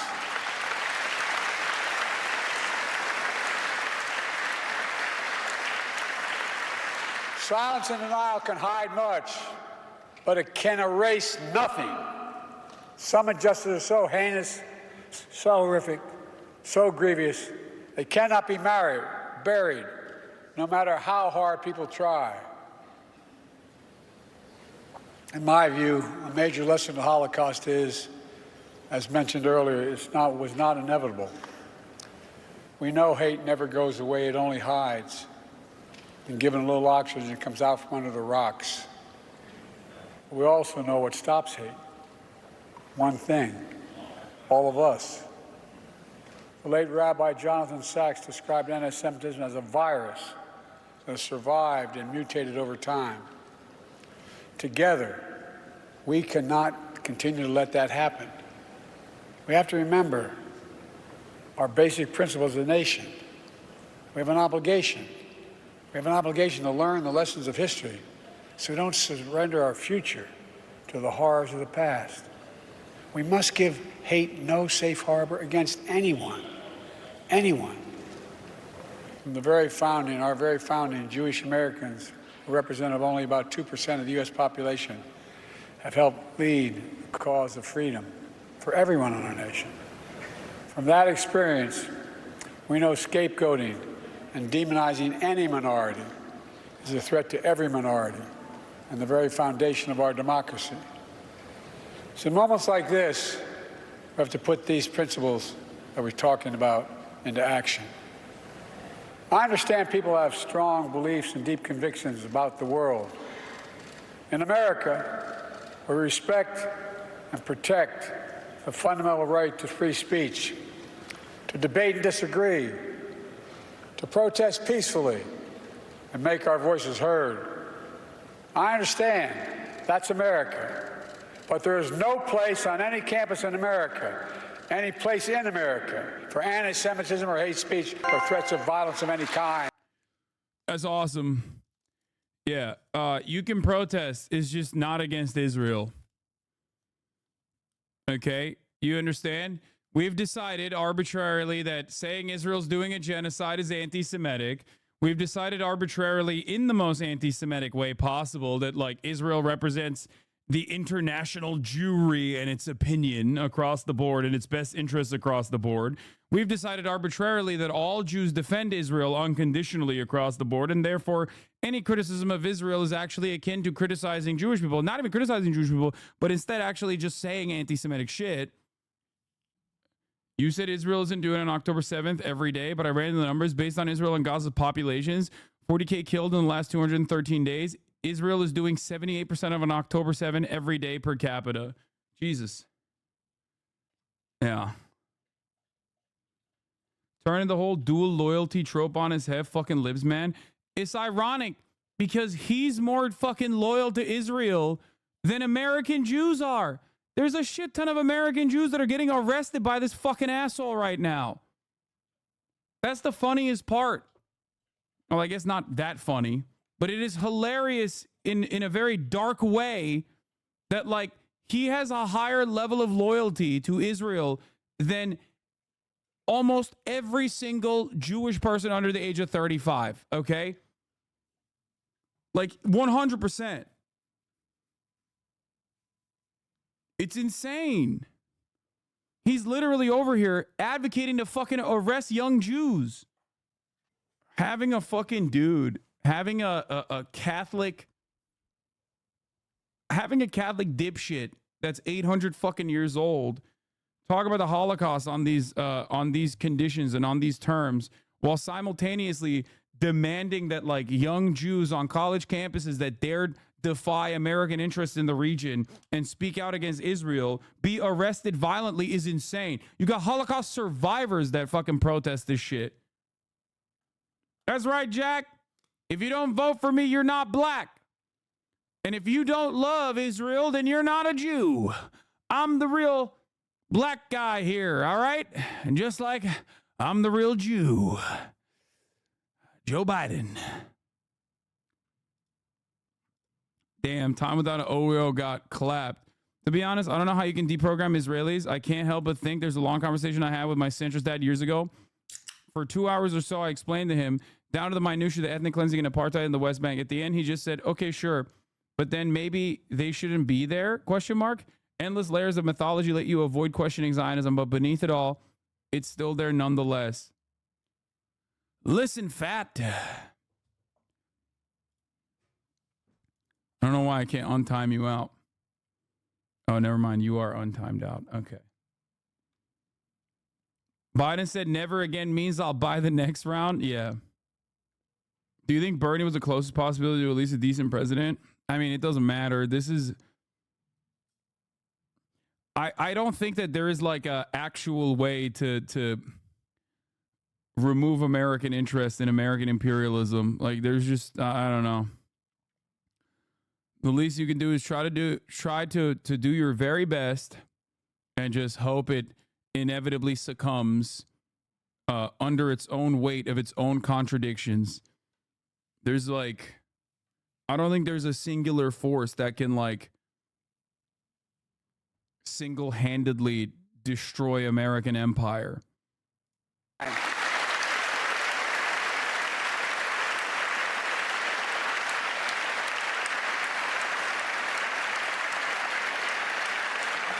Whether against Jews or anyone else. Violent attacks. Well, not Palestinians, though. They had it coming. Destroying property is not peaceful protest. It's against the law. And we are not a lawless country. We're a civil society. We uphold the rule of law. And no one should have to hide or be brave just to be themselves.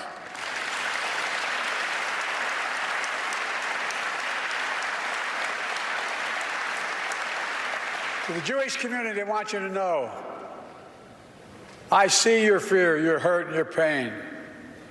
Let me reassure you, as your president, you're not alone. You belong. You always have and you always will.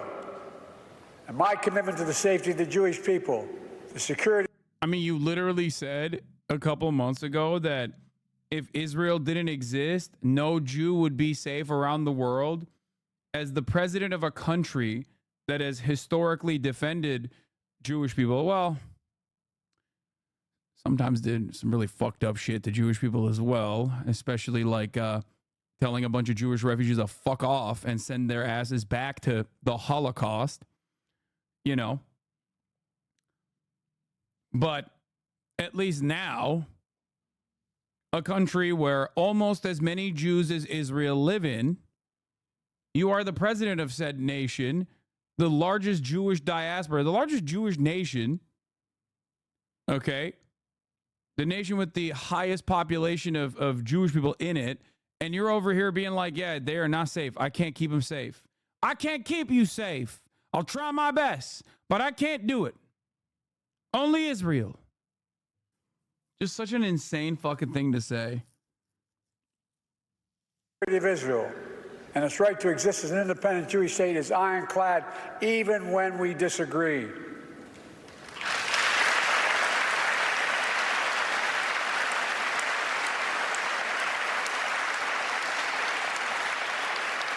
My administration is working around the clock to free remaining hostages.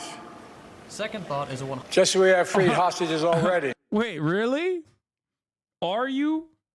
Because it seems to me like Netanyahu is not in any way, shape, or form interested in that. And will not rest until we bring them all home.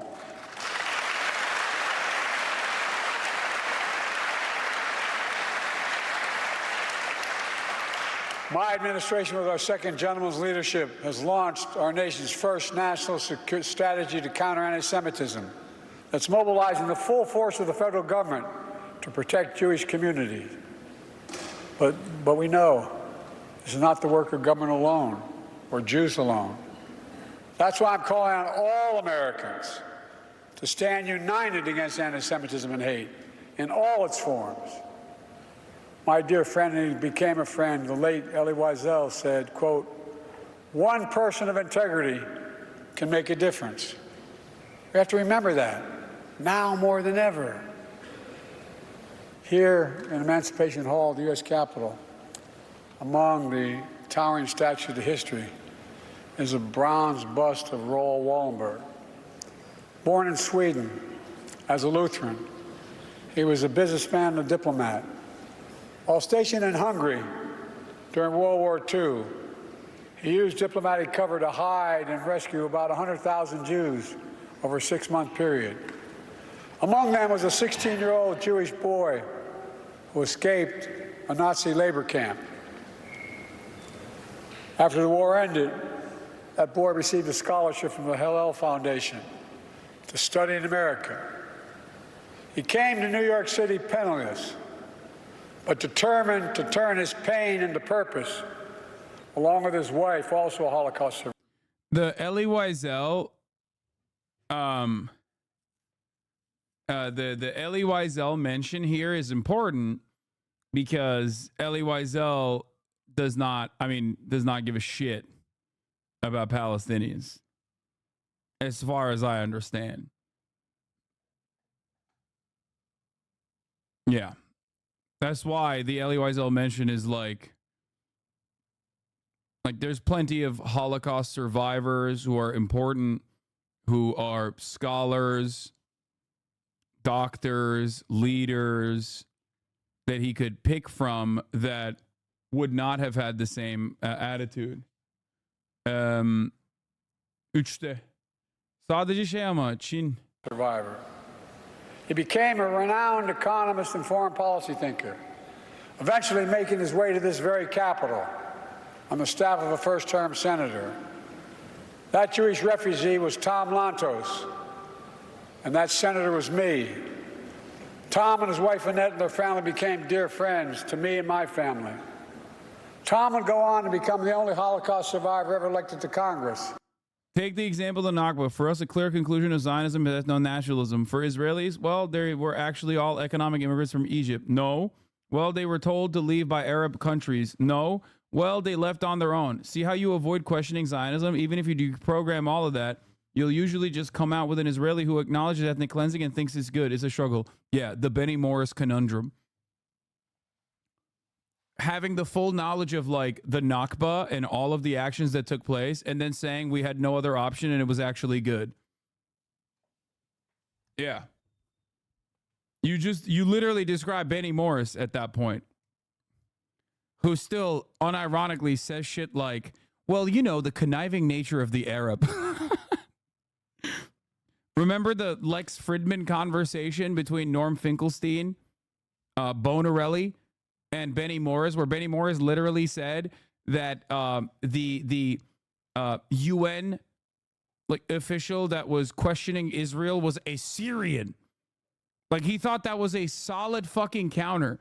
He said Syrians cannot be trusted. That is like an academic. That's straight up. I think it's a perfect demonstration of what happens when you are whipped up in a frenzy by nationalistic fervor. You know what I mean? Where obviously your value system is broken because nationalism is so powerful inside of your mind that you just openly say unacademic things, like things that you should normally be against. The idea that like a Syrian cannot be trusted in a position of power. And to be fair, I've spoken to some of the Israeli chatters here who you turned into anti-Zionists, and that made me really happy, but it's so difficult for the vast majority of Israelis. That's crazy that I've been able to change Israeli chatters' minds. That actually is wild.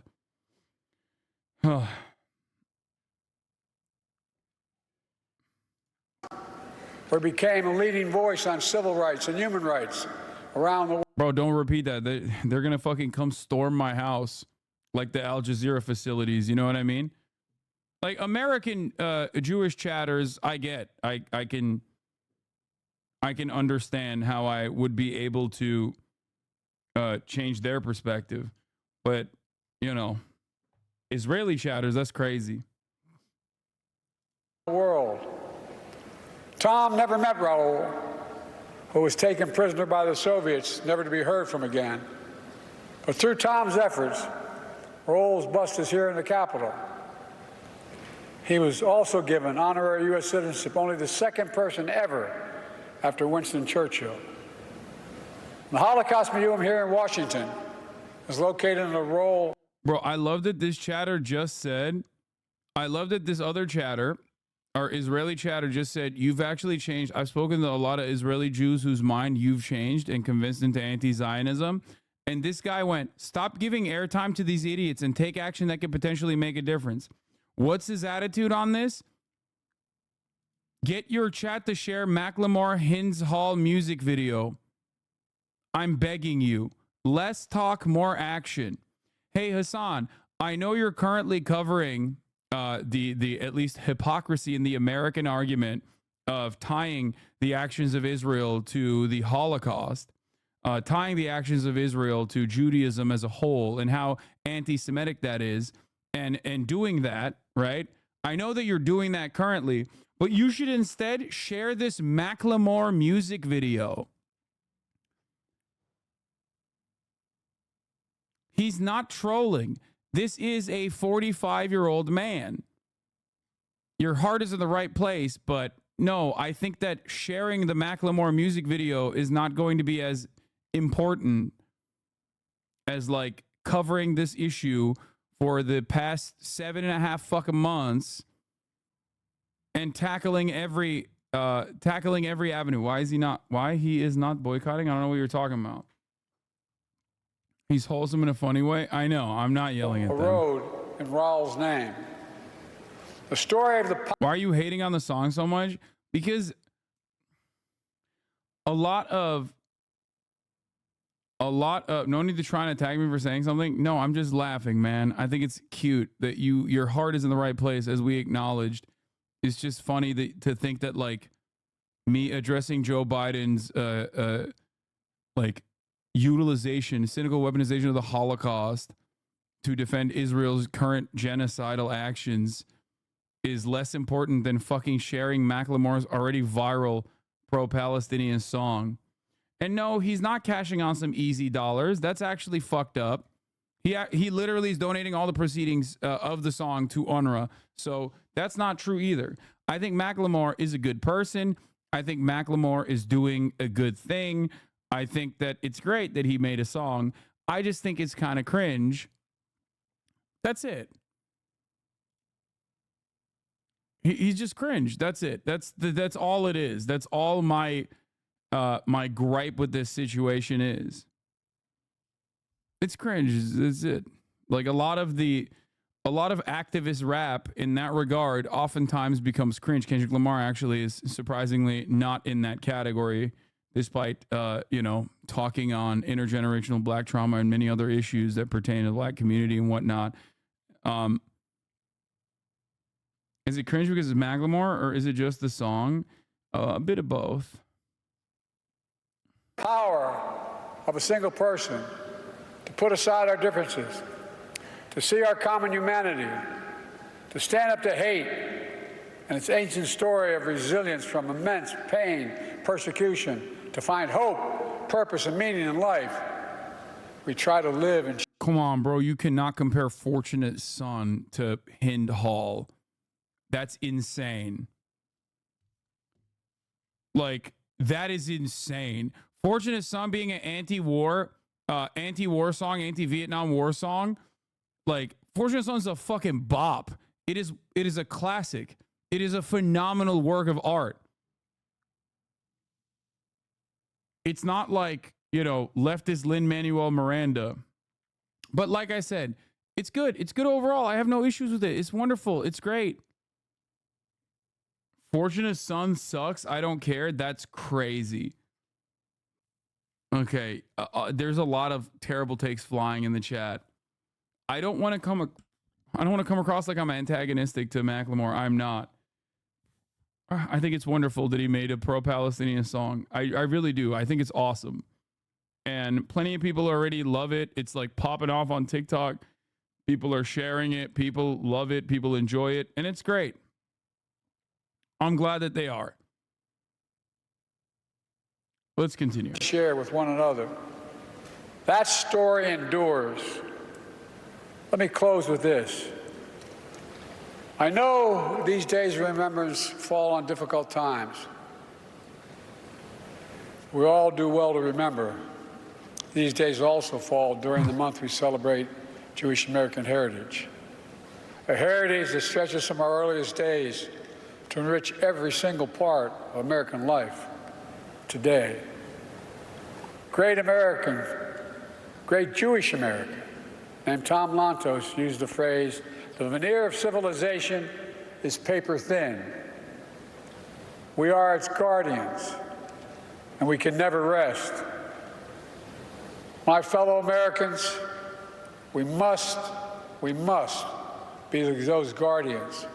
We must never rest. We must rise against hate, meet across the divide, see our common humanity, and God bless the victims and survivors of Shoah. May the resilient hearts, the courageous spirit, and the eternal flame of faith of the Jewish people forever shine their light on America and around the world. Pray God. Thank you all.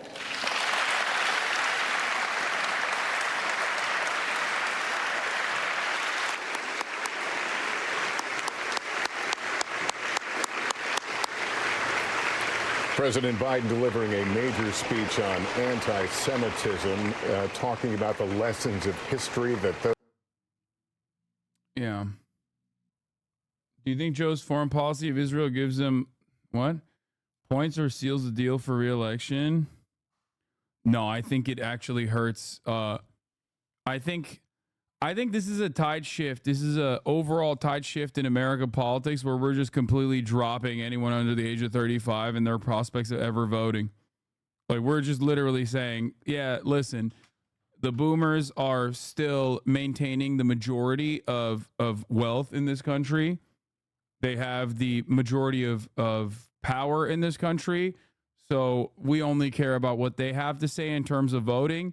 If you are literally fucking 40 years old, if you're elderly millennial, like, maybe we'll give somewhat of a shit about Gen Xers, but if you're a fucking elderly millennial and you know, below, you're cooked. You might as well eat shit and fucking die. We don't give a shit. We will never do anything that actually is beneficial to you. We do not care about your votes. Eat shit and die. Fucking die. Literally, I don't care. No matter what happens to you, I do not give a fuck. Like, he just cares about the suburbs. The suburbs gave him the victory over Donald Trump last time. And I think it's a severe miscalculation. And I think it spells trouble for the future of this country and the future of politics in this country. And that's where we're at right now. Why you are not boycotting? What am I boycotting? Why he is not boycotting? Why he is not boycotting though? Why you are not boycotting? What am I boycotting? What the fuck are you saying? Those who are forgetting the lessons of the Holocaust, but of more recent history. Those who may be forgetting the lessons of October 7th and talking about Hamas as the aggressor in that attack. Also, the president talking about what we've seen on college campuses, the free speech, but also those who would utter threatening or harassing language toward Jewish students in some of those instances. We want to go straight to our senior White House correspondent, Gabe Gutierrez. Gabe, how long has this speech been coming?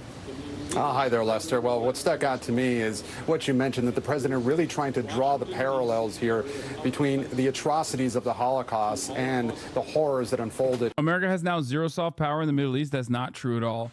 An entire generation of Arabs have been severely radicalized. The American empire is slowly dying worldwide. I don't think that America has zero soft power in the Middle East. America still has all the fucking power in the Middle East. They literally could have personally just said, Israel, shut the fuck up. Stop it. Right now. Israel, stop it tomorrow on October 8th. And they would have shut this shit down. Okay? As far as the way it seems to the rest of the world, though, you're not wrong. It does seem like America can't rein in its fucking rabid attack dog. Anyway.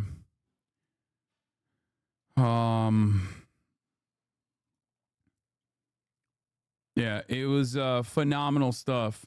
Biden says Hamas is motivated by ancient desires to eliminate Jews, talks about a ferocious surge of anti-Semitism, links to the college campuses, says Jews are being forced to hide their kippas and Jewish stars, repeats the mass sexual violence hoax directed by Hamas.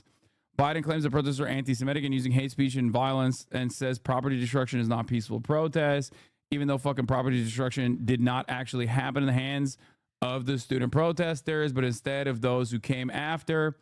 Nazla the Savior, thank you for the 10 tier 1 gifted subs.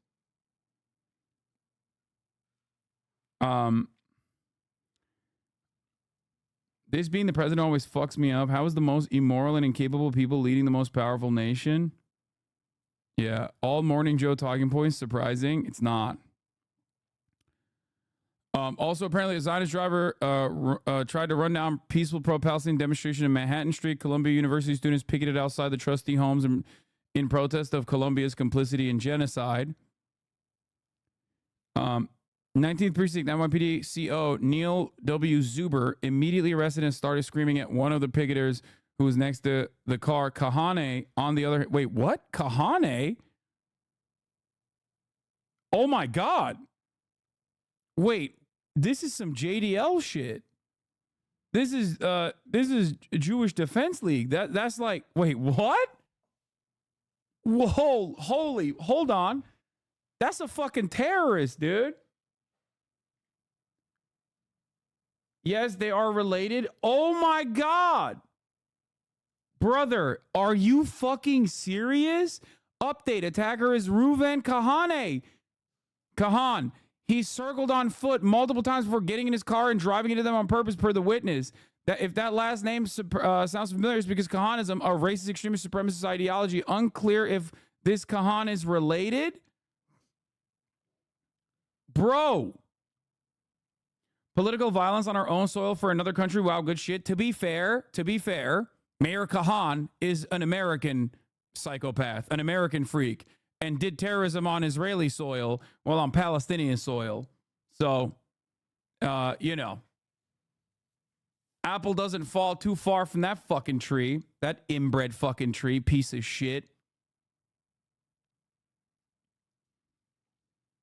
I mean, these guys, for the record, these guys literally just like the most extreme version of Jewish Nazism, okay? Straight up. They are literal terrorists, okay? Like designated, when I say terrorists, I mean like designated as Jewish supremacist terrorists by the American State Department and the Israeli one, okay? Like imagine how fucking unhinged you have to be that even the government doing ethnic cleansing is like, yeah, that's a bridge too far for us. Yeah, Alex Ode, a Palestinian Christian, was also killed by the JDL in California too, and the murder is still unsolved. Per witnesses, Kahan drove up to the picketers as they were marching from one of the trustees' house and asked for a flyer from his vehicle, a Volvo. When someone reached out to give him one, he grabbed their arm. He then circled the block, veered towards the sidewalk before driving into the march. A de-escalator who was providing safety support to the student picketers at the back of the march put her hands up to indicate Kahan to wait. He drove into her. Another de-escalator sat in front of the vehicle to force it to stop. Students moved onto the sidewalk. More extreme than Ben-Gvir. Brother, Ben-Gvir literally was not allowed to serve in the IDF because of his Kahanist beliefs. He also had a photo of not Mayor Kahan, but who's like he's a rabid follower of Kahanist. It was Baruch Goldstein that he had a photo of. Yeah, Baruch Goldstein, who was a Kahanist American who went to fucking Israel to do terrorism. I did not know that. Thank you for the info. Yes. And yeah, he was a part of the cock party when he was young. Dude, all of this shit does not get a fucking fraction of the media coverage. Palestinian students, Palestinian American students will get shot. Palestinian babies will get stabbed to fucking death by their psychopathic landlords. Pro-Palestinian protesters get fucking, they withstand acts of terrorism, and it doesn't get a fraction of the fucking coverage that New York Post delivers and Barry Weiss delivers to one Zionist freak who claimed that she got stabbed in the fucking eye. Baba? Bana bir şey mi dedin? Oh, okay. The best response to this crap is a 10-minute John Oliver segment on student protests from this week. Does anyone have the rip on it? I want to watch it before. I want to watch that before we move away from this. Oh, that's great. The White House thinks that the Israeli operation to capture the Rafah crossing doesn't cross President Biden's red line. That could lead to a shift in U.S. policy towards the Gaza war. But this could change if the operation broadens, 2 U.S. officials told me. Yeah, of course it doesn't cross his red line. He has no red lines. How worried do we have to be in Canada and North America if this won't start happening in the U.S.? Wait, what? German University. Olur. Okay, nereye gidiyorsun? Universities like Speaker Johnson addressing today's Holocaust Remembrance ceremony at the U.S. Capitol compares the U.S. college campuses to Nazi Germany. He says if you close your eyes, you can hear screams coming from the gas chambers. He says this is why Congress just passed $24 billion for Israel. Freak, dude. Fucking rabid Christian Zionist freaks. German universities like those at Strasbourg were at the heart of Renaissance and intellectual life. But it was at those same... Bro, miss me with this shit. Miss me with this bullshit. You cannot be a Republican who literally on every other day does the Frankfurt School conspiracies and then simultaneously be like, Jews were at the heart of the Renaissance. Excuse me. It's like, bitch, you think that's moral degeneracy that is disrupting the supremacist Western world. Western civilization is being destroyed by these Jews who were at the heart of Renaissance. And then simultaneously you're like, actually, it was phenomenal. Their achievements were phenomenal. Yeah, I thought it was just, pervertry and moral degeneracy that they were promoting at those fucking schools. Fuck you mean? What happened? All Christians are bad? Did I ever say that? No, I didn't. That's why you had to fucking shove those words into my mouth, because you think that's a really good way to fucking counter protest here. Oh, what? Don't talk when you don't know about Liam Doherty? What the fuck? What? Ariel Urbina denounced it? What? The fuck is Liam Doherty? What is Liam Doherty? Please have broken up. Yeah, we'll watch the full thing, or to the best of our ability if we can find it. How do I get banned here forever? What? Can I get a refund on my shirts? I joke. Really though, thanks for the good times, Zom. Please, peace and love. Hoscourt is for real pushing me out of this whole ass community. What the fuck are you chirping about, dude? Yok. Hayır. Sadece tavuk. Sorry, can I be let back into Hoscourt? Ban me if no, it's fine. Brother, you need to fucking calm down, okay? You need to calm down. You need to cool your goddamn jets. I don't know what to tell you. It's just Discord, okay? Ignore Tuga. He's memeing. He's an offliner. Don't ban him. 4-part John Oliver. Okay. We'll watch it in a second. Let me finish Same this. elite centers of learning, where Jewish faculty and students were suddenly expelled, where anti-Jewish courses were introduced, and where professors... Dog, you're the one advocating to expel Jewish faculty and students right now. What the fuck? You are the one who is advocating to expel Jewish faculty and students for the crime of saying mean things about Israel's genocide. Okay? It's so weird. performed horrific pseudoscience experiments on Jewish people, brought from... Oh my God. We have Nazis cynically talking about the American eugenics movement like we don't know what their perspective is. Like we don't know how fucking Nazi adjacent they are. I'm losing my mind. Nearby concentration camps.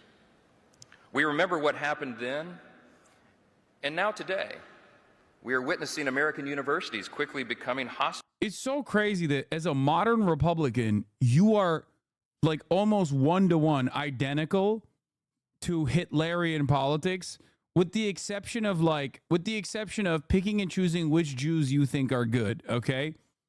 As long as they are in support of Israel, they're good Jews. If they're not, they're bad Jews. If you're George Soros, you're the worst Jew, okay? The puppet master, right?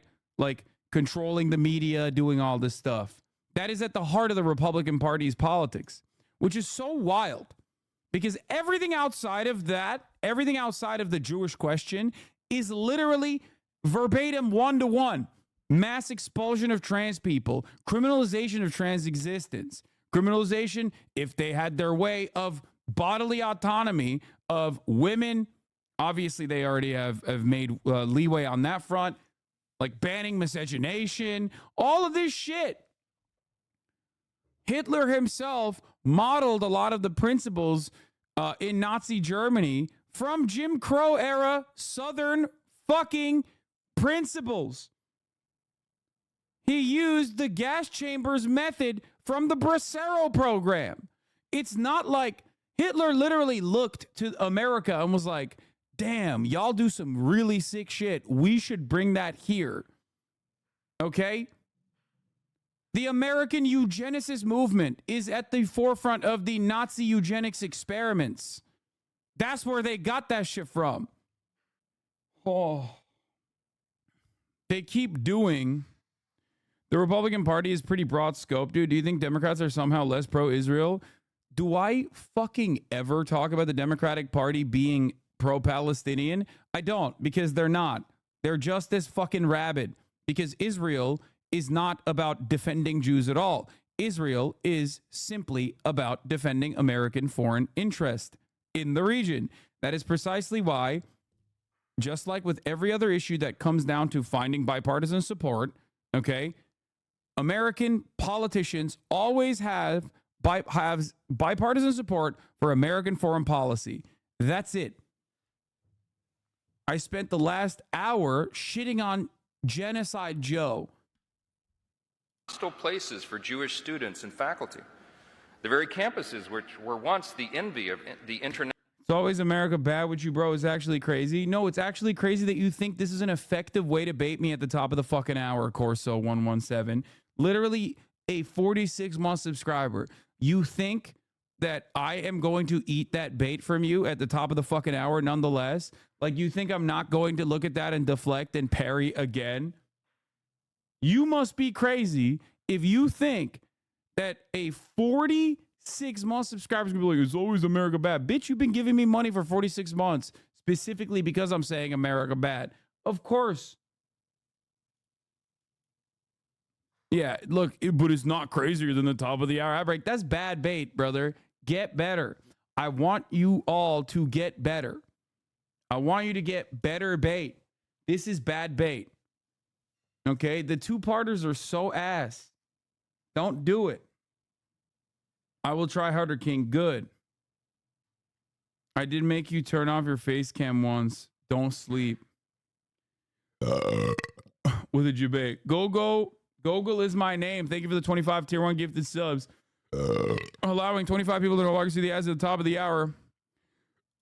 You too can avoid the ads if you are lucky enough to get gifted a sub, or if you make your own luck by subscribing for $5 or for free with a Twitch Prime. Here's the 3-minute ad break now. Girl, the decorum. Sorry. Shitting on chatters for two-parters and hallway markers. Yep. National Academy have succumbed to an anti-Semitic virus. Students who were known for producing academic papers are now known for stabbing their Jewish peers in the eyes with Palestinian flags. That did not happen. I want a video game, dude. I want a video game sometimes. That literally did not happen, you fucking animal. That did not happen. That literally did not happen. He doesn't give a fuck, though. Even if he doesn't know that it didn't happen, even if he personally saw the follow-up or saw the fucking video, he doesn't give a shit. God, I hate him so much. What a fucking ghoul he is. Michael Penis, you fucking piece of shit. Go watch porn with your son, you fucking freak. You animal. I can smell the fucking freak off of him, dude. I know he has such ominous fucking vibes, dude. I'm telling you. What kind of weird insults are that?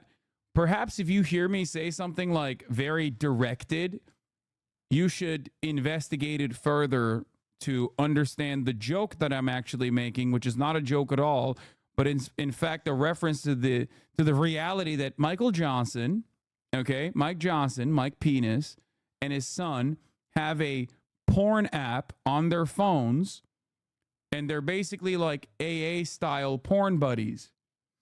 An application that warns his son throughout his day if he's actually watching pornography. This way they keep each other accountable. Mike Johnson admits he and his son monitor each other's porn intake in resurface video. What the fuck? Just enjoy some phone titty? What's so bad about that? Don't even get me started on this shit. The flagging that I think is crazy because it's the one story they reference and is made up, but somehow there's widespread violence. That's just only one example. And it's fucking fake. Why did all the Muslim countries declare war in 1948 instead of living in peace side by side? All the Muslim countries. Bro, this is a wonderful fucking wonderful take. Like, yeah. All the Muslim countries. Indonesia was like, yo, fuck Israel, bro. We got to get in there right now. In 1948, when Indonesia declared war on Israel. In 1948, when Turkey declared war on Israel. This is why I always say, most of this shit in Bosnia invaded Israel.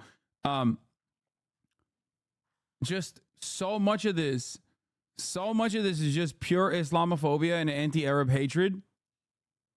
Average Islamophobic tendency. Anyway.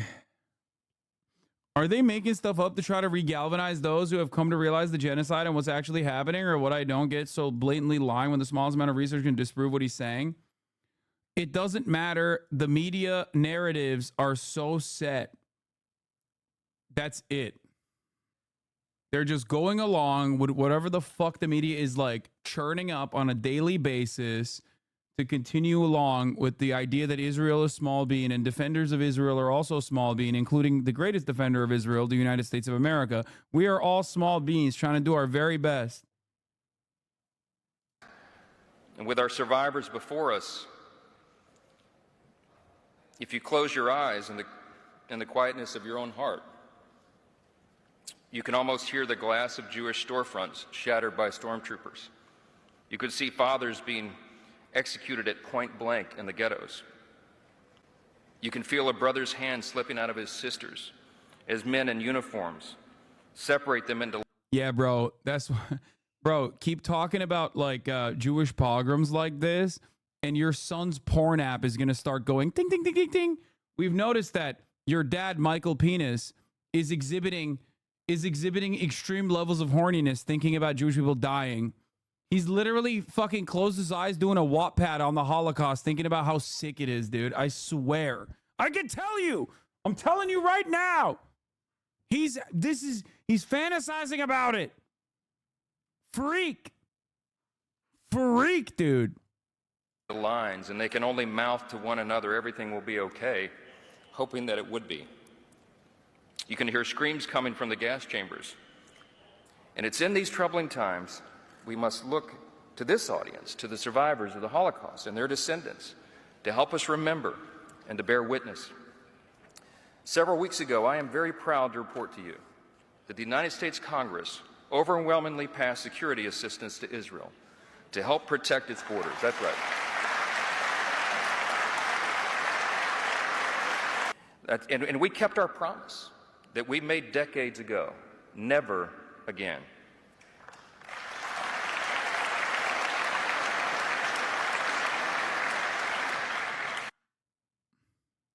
Surprised Fartlaw came out with this before the D-Freaks. Champagne jihadists. Violent Colombia protester is heir to the ad empire, has mansion, model baby mama, on a long rap sheet. Champagne jihadists, I say, Fartlaw. My name is Fartlaw. Right? A couple of months ago, I toured the Budapest ghetto, and I saw the wall that penned in Hungarian Jews from the rest of the city. When I was there, it was very clear how similar the ghetto was to Bethlehem when I visited. Yeah. Yeah, it's also insult to injury, I guess, that one of the dudes who is a direct descendant of the people that fucking captured Hungarian Jews literally wore the fucking banner of the Vitesse Rend to the Trump the Trump inauguration. Sebastian Gorka, a prominent figure in the Republican Party, which is ironic because he also literally currently spends almost all of his time interviewing Zionist counter-protesters, talking about how scary the pro-Palestinian camps are on fucking school grounds, when he literally wore a Vitesse Rend pin, dude. If you want to understand the handshake that Zionists and other fascists have, including anti-Semitic ones, that's all you need to fucking know, dude. These guys are just fascism dick riders. They love that shit. Sebastian Gorka. What average Reddit post now? Why did I click on this? What does that have to do with anything right now that we're talking about? U.S. politicians spent Holocaust Remembrance Day talking more about defending Israel than the Holocaust because that's what they like using it for. All right. Now let's get to UC San Diego and the student protests that are happening.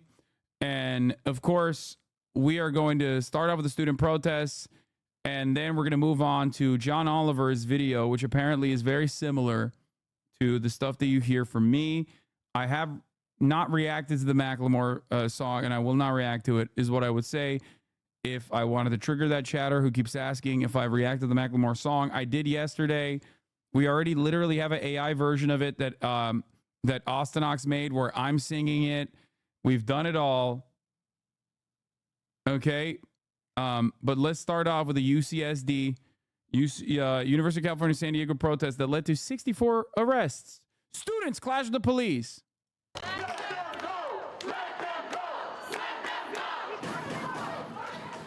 This is what it looked like on the campus of UC San Diego today as pro-Palestinian protesters chanted for the release of the more than 60 people arrested by police. The university sent out a statement today saying 64 protesters were arrested, 40 of them students. Good evening and thanks so much for joining us. I'm Marcella Lee. The mostly peaceful protest turned more tense today. Police cleared out the encampments early this morning, but some students refused to leave. Our Brian White has been on the campus of UC San Diego for hours and tells us what's happening right now. Brian? This is where the encampment was set up before law enforcement broke it up and cleared everyone out this morning. The area now blocked off by barricades with security guards posted. Now, let me show you what the situation looked like earlier. What is happening is wrong. We need you to hold the school accountable. Tension on campus this morning as police dismantled the Gaza Solidarity encampment that had been there since Wednesday. At about 6 a.m., UCSD campus police, CHP officers, and sheriff's deputies broke up the encampment, arresting 64 people. Of those, 40 were students. What they're doing is wrong, and what we have been doing, and we have our First Amendment right to freedom. Let's tell them, let them go, let them go, let them go. Shortly after students were cleared from the area, our CBS 8 cameras were there when cleanup crews came in, taking apart tents and clearing items left behind like chairs, backpacks, protest signs, and megaphones.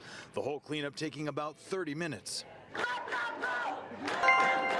The arrested students were detained inside the Price Center before being loaded into vans and buses. Peaceful protest! Peaceful protest!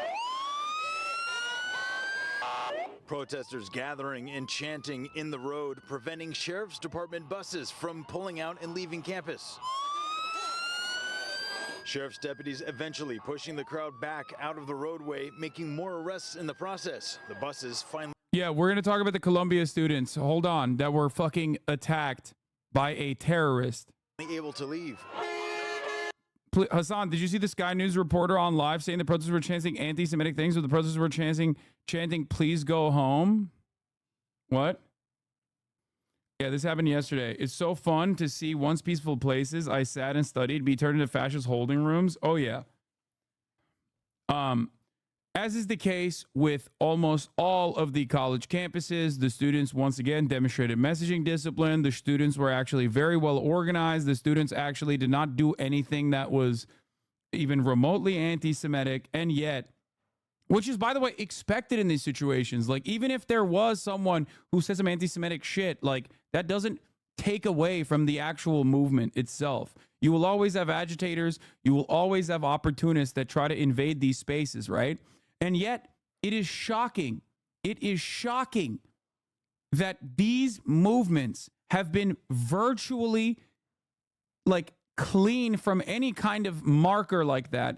And it still has not stopped motherfuckers from lying about it. It still has not stopped people from demanding that security come in, that police come in and beat the shit out of these students. Okay? That's how you fucking know that these guys do not have a leg to stand on.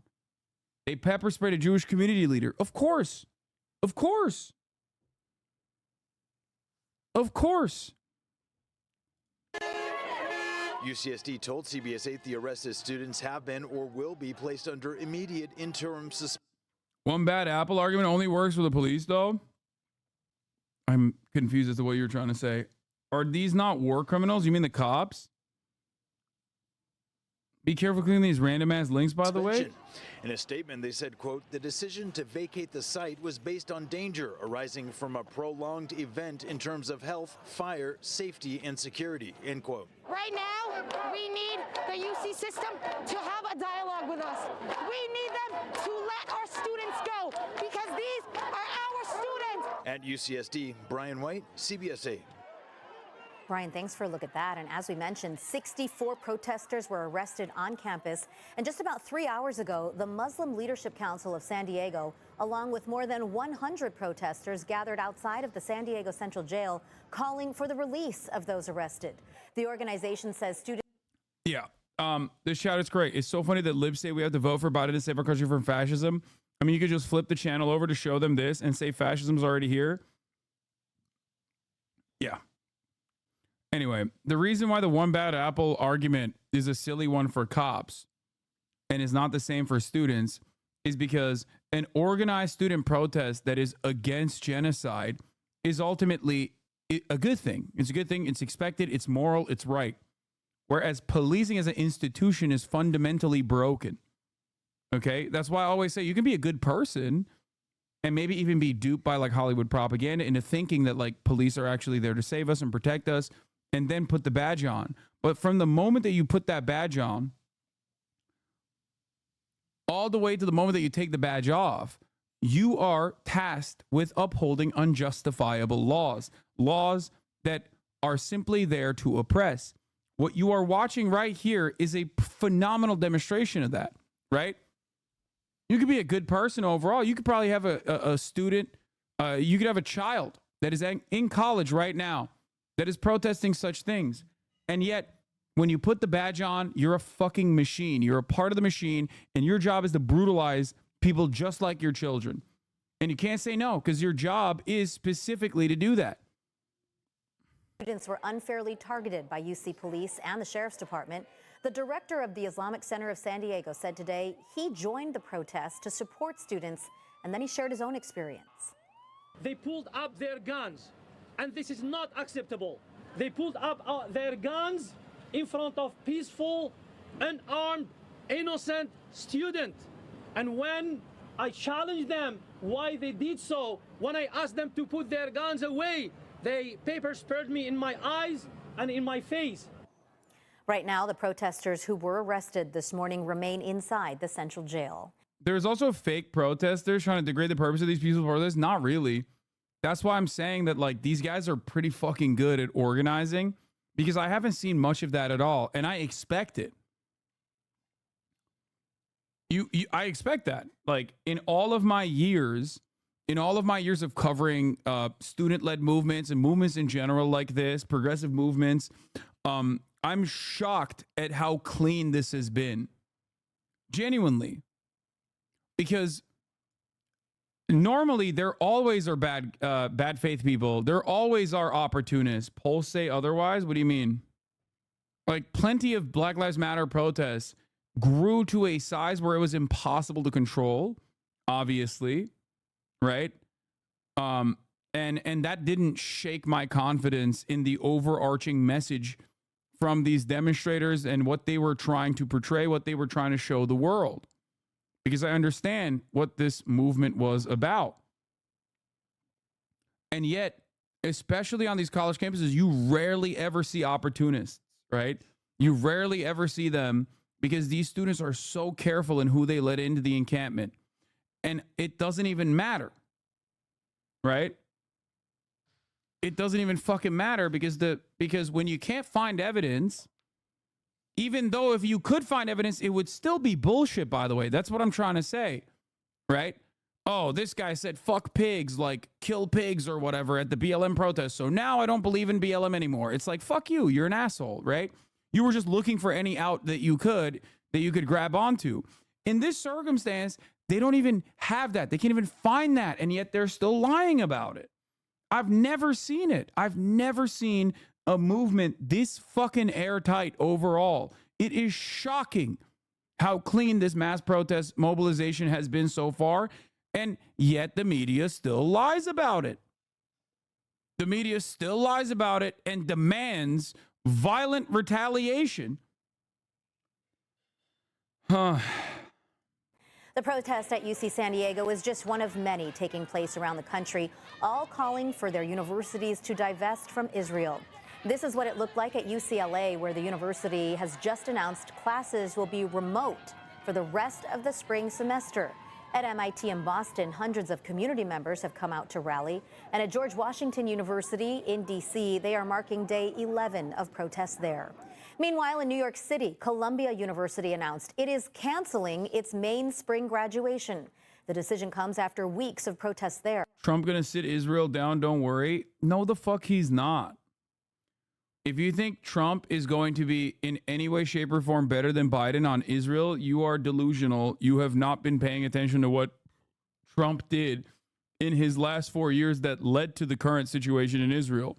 It is absolutely Biden's fault for continuing the Trump agenda and not reversing some of these decisions, but they're both fucking psychopathic, rabid Zionists, dude. Trump obviously is more narcissistic and self-interested, whereas like Joe Biden is BB turned his back on him. Yeah, dude, you're right. That's why Donald Trump is one of the most consistently popular figures in Israeli politics. You know, moving the embassy to Jerusalem, permanently recognizing the annexation of Golan Heights, which is literally illegal under international law, the Abraham Accords. Get the fuck out of assassinating Qasem Soleimani. You're out of your fucking mind, dog. You don't know anything about foreign policy if you think that Donald Trump is not almost directly responsible for October 7th. Like, personally. Come on. Come on, guys.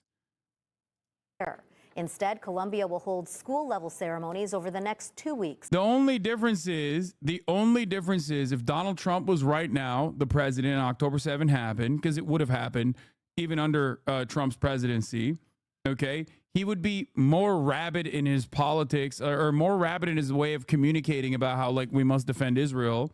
He would just call, like, the Palestinians dogs and shit, right?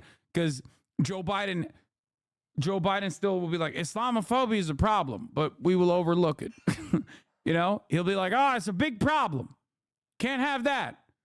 But if you do it, then whatever. Okay, it happens. Trump would be like, kill every Muslim. Okay, fine. But ultimately, for the Palestinians, the situation would be the same. The difference, however, would be that a shit ton of liberals, in my opinion, a shit ton of liberals would probably be fucking more anti-Trump than they ever have been. And therefore, more pro-Israel more pro-Palestinian than they ever have. There would be mass mobilization. It wouldn't lead to anything. It wouldn't amount to anything. Don't be, let's not assume that this outcome would be different. You would have probably more allies, though, amongst the liberals, because liberals do not have any firmly held moral convictions. They do not have a moral compass. Their moral compass is basically geared in the most reactionary ways to whatever the fuck the Republicans are advocating for. They just advocate against whatever the Republicans are advocating for. That's it. Liberals are also anti-materialist. They only care about whatever the fuck the Republicans think is good. They're just spite-driven for the most part. For many of these students, this will be their second missed graduation. In 2020, most high school ceremonies were... Don't you think Trump is more pro-U.S. isolation, anti-money wars, anti-OTAN, NATO? No, I don't. Because, that's not what happened. Here, you know how anti-NATO Donald Trump is? The only time where he literally wanted to fucking stop weapon shipments into Ukraine was because Zelensky and the Ukrainian leadership would not give him dirt on Joe Biden. That's it. Something that he got impeached for as well, by the way. Like, it's not like he was like, yeah, we got to stop the fuck's this Ukraine bullshit. He literally only cared about it because he was like, if you don't give me some dirt on Joe Brandon and Hunter Biden, quid pro quo, I'm not sending these fucking congressionally approved weapons to you. Trump is just as anti-NATO as Erdogan? Yeah, exactly. You cannot be an American president and be anti-NATO. America is NATO. What the fuck are we talking about? Canceled due to the COVID-19 pandemic. Yeah, right now it looks like... Anyway, speaking of pro-Palestinian encampments and pro-Palestinian demonstrations, friend of the show, Talia Jane, is out there at Columbia University as of this morning, where students at Columbia University picketed outside of the homes of 3 trustees. At 2 of the 3 locations, random harassers sucker punched student picketers. At 1, a car drove into a student. The NYPD arrested the student. The NYPD arrested the student that was driven over with a car. Okay? The photo of the attacker was released. We found out that the attacker is Reuven Kahan. He circled on foot multiple times before getting in his Volvo and driving into them on purpose. Turns out this was Reuven Kahan, whose last name might be familiar to you because he is apparently the cousin of Mayor Kahan, a fucking JDL terrorist, a straight up Jewish supremacist Nazi. Okay? If the last name sounds familiar, it's because of Kahanism, a racist, extremist, supremacist ideology. Unclear if this Kahan is related, says Talia. Turns out he is. Student picketer who was struck by Kahan this morning was detained and is in the hospital, handcuffed to a bed, awaiting x-rays. Reuven Kahan, who intentionally drove his Volvo into student picketers this morning, is indeed related to the fascist extremist founder of the Kahanist movement. Here it is. This morning, Reuven Kahan, a cousin of the late fascist founder of the JDL and murderous Kahanist movement in occupied Palestine, Mayor Kahan, struck a pro-Palestine student with his car in Manhattan. Okay? This is in no way, shape, or form any different than the Charlottesville car attack. Okay? Exactly like, what's his face? James Alex Fields Jr. It's not from today. Read the comments on Twitter. What do you mean? The article is not from today. Yeah, no shit, dude. I'm not talking about Mayor Kahan. I know that's not what I'm referencing what happened today. Reuven Kahan. Guys, Reuven Kahan, the article that he is linking here is just simply showing that Reuven Kahan, the person who is apprehended by the NYPD for doing an act of domestic terror, okay, is simply, the article that he linked there is simply to show that Reuven Kahan is related to Mayor Kahan. That's it. That's his cousin. It's providing context. Well, you didn't make it clear to us? Wait, what are you talking about? Yes, Okay. Context is a big ask for chatters? Yes. I know. Talia is in the chat. Here, more fun facts about Mayor Kahan. Kahan was put on the CIA's payroll to spread anti-communist propaganda during the Vietnam War. He was able to operate in the U.S. with relative impunity because he later worked as a paid confidential informant for the FBI. Fun fact, Mayor Kahan started the JDL more or less explicitly as a goon squad to intimidate black residents integrating Jewish neighborhoods in Boston and Brooklyn. A reporter from the Jewish Advocate even went on a goddamn ride-along with a JDL patrol car in December 1970. Replace Jewish with Zionist? No. The reason why I'm not is because it is a Jewish supremacist group. It's not a Zionist supremacist group. It is explicitly a Jewish supremacist group. It is not anti-Semitic to say that Kahanism, like the Kahanist movement, is a Jewish supremacist extremist group, because that's precisely what it is. They are fucking rabid freaks. A lot of people think that like when a group is marginalized across the board with anti-Semitism, for example, that they cannot have like an actual supremacist movement. The JDL did not operate in the same way that like black nationalists even in certain instances operate. Like Pan-African nationalism, black nationalism as a movement is not the same as the JDL. Although there are extremists in that front as well, certainly, the dynamics are entirely different. Anyway, where the fuck's my tweet that I was tweeting out? This rabid terrorist dog should be treated exactly like James Alex Fields Jr. and prosecuted for domestic terror. Kahanis are Jewish Nazis, even considered a terror organization by the U.S. State Department and Israel. Kahan held the view that most Arabs living in Israel are enemies of Jews in Israel itself and believed that a Jewish theocratic state where non-Jews have no voting rights should be created. Nope. Solvable. About to go to town on some motherfucking... Ooh, look at this. Wait. What the fuck? That's insane. I did not know that. That's crazy that 2022 until Biden took them. Kaya, place. Santalia's in the chat. I know. Can someone tell Hasanam in the chat? Yeah. Brandon's going to have his own version of there were both sides. There were very fine people on both sides, except he's not. Because he agrees with the fucking Kahanis dude, most likely. So instead of saying,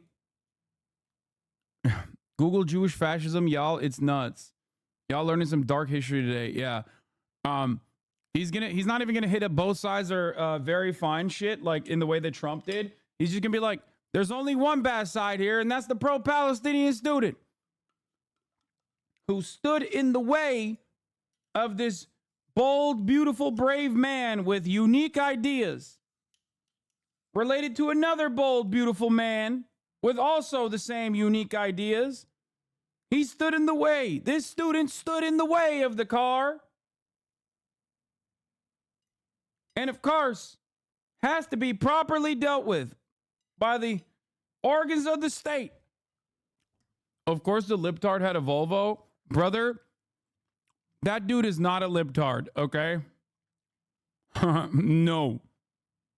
There is no fucking way that a Kahanis dude, or a dude directly related to Mayor Kahan, is voting for the Democratic Party.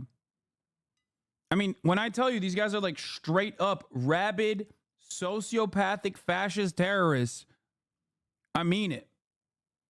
In 1973, with the founding of the Likud, Menahem Begin actually proposed running Kahan as a candidate on the party list for the Knesset, though he was eventually rejected. Shocking revelation, I know. Oh, man. Yeah. You know, every now and... Okay, let me tell you something.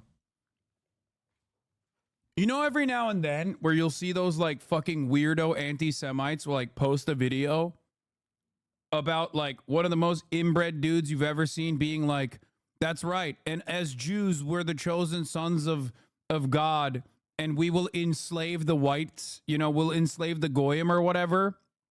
It's those fucking dipshits that they're posting about. They're like unironically so fucking rabid. Like every now and then you'll see like grainy ass footage of some dude whose like eyes are looking in opposite fucking directions, being like, yeah, that's right. We're gonna fucking enslave the whites. These are the guys that they are actually posting, that they say all Jews are like. That's where a lot of this shit comes from. Which is ironic because the fucking Nazi that's posting that anti-Semitic bullshit is also just as inbred and also just as supremacist, just in the opposite direction. They're two sides of the same fucking dumbass coin. The coin is, of course, fascism. Anyway. Damn, this guy's good.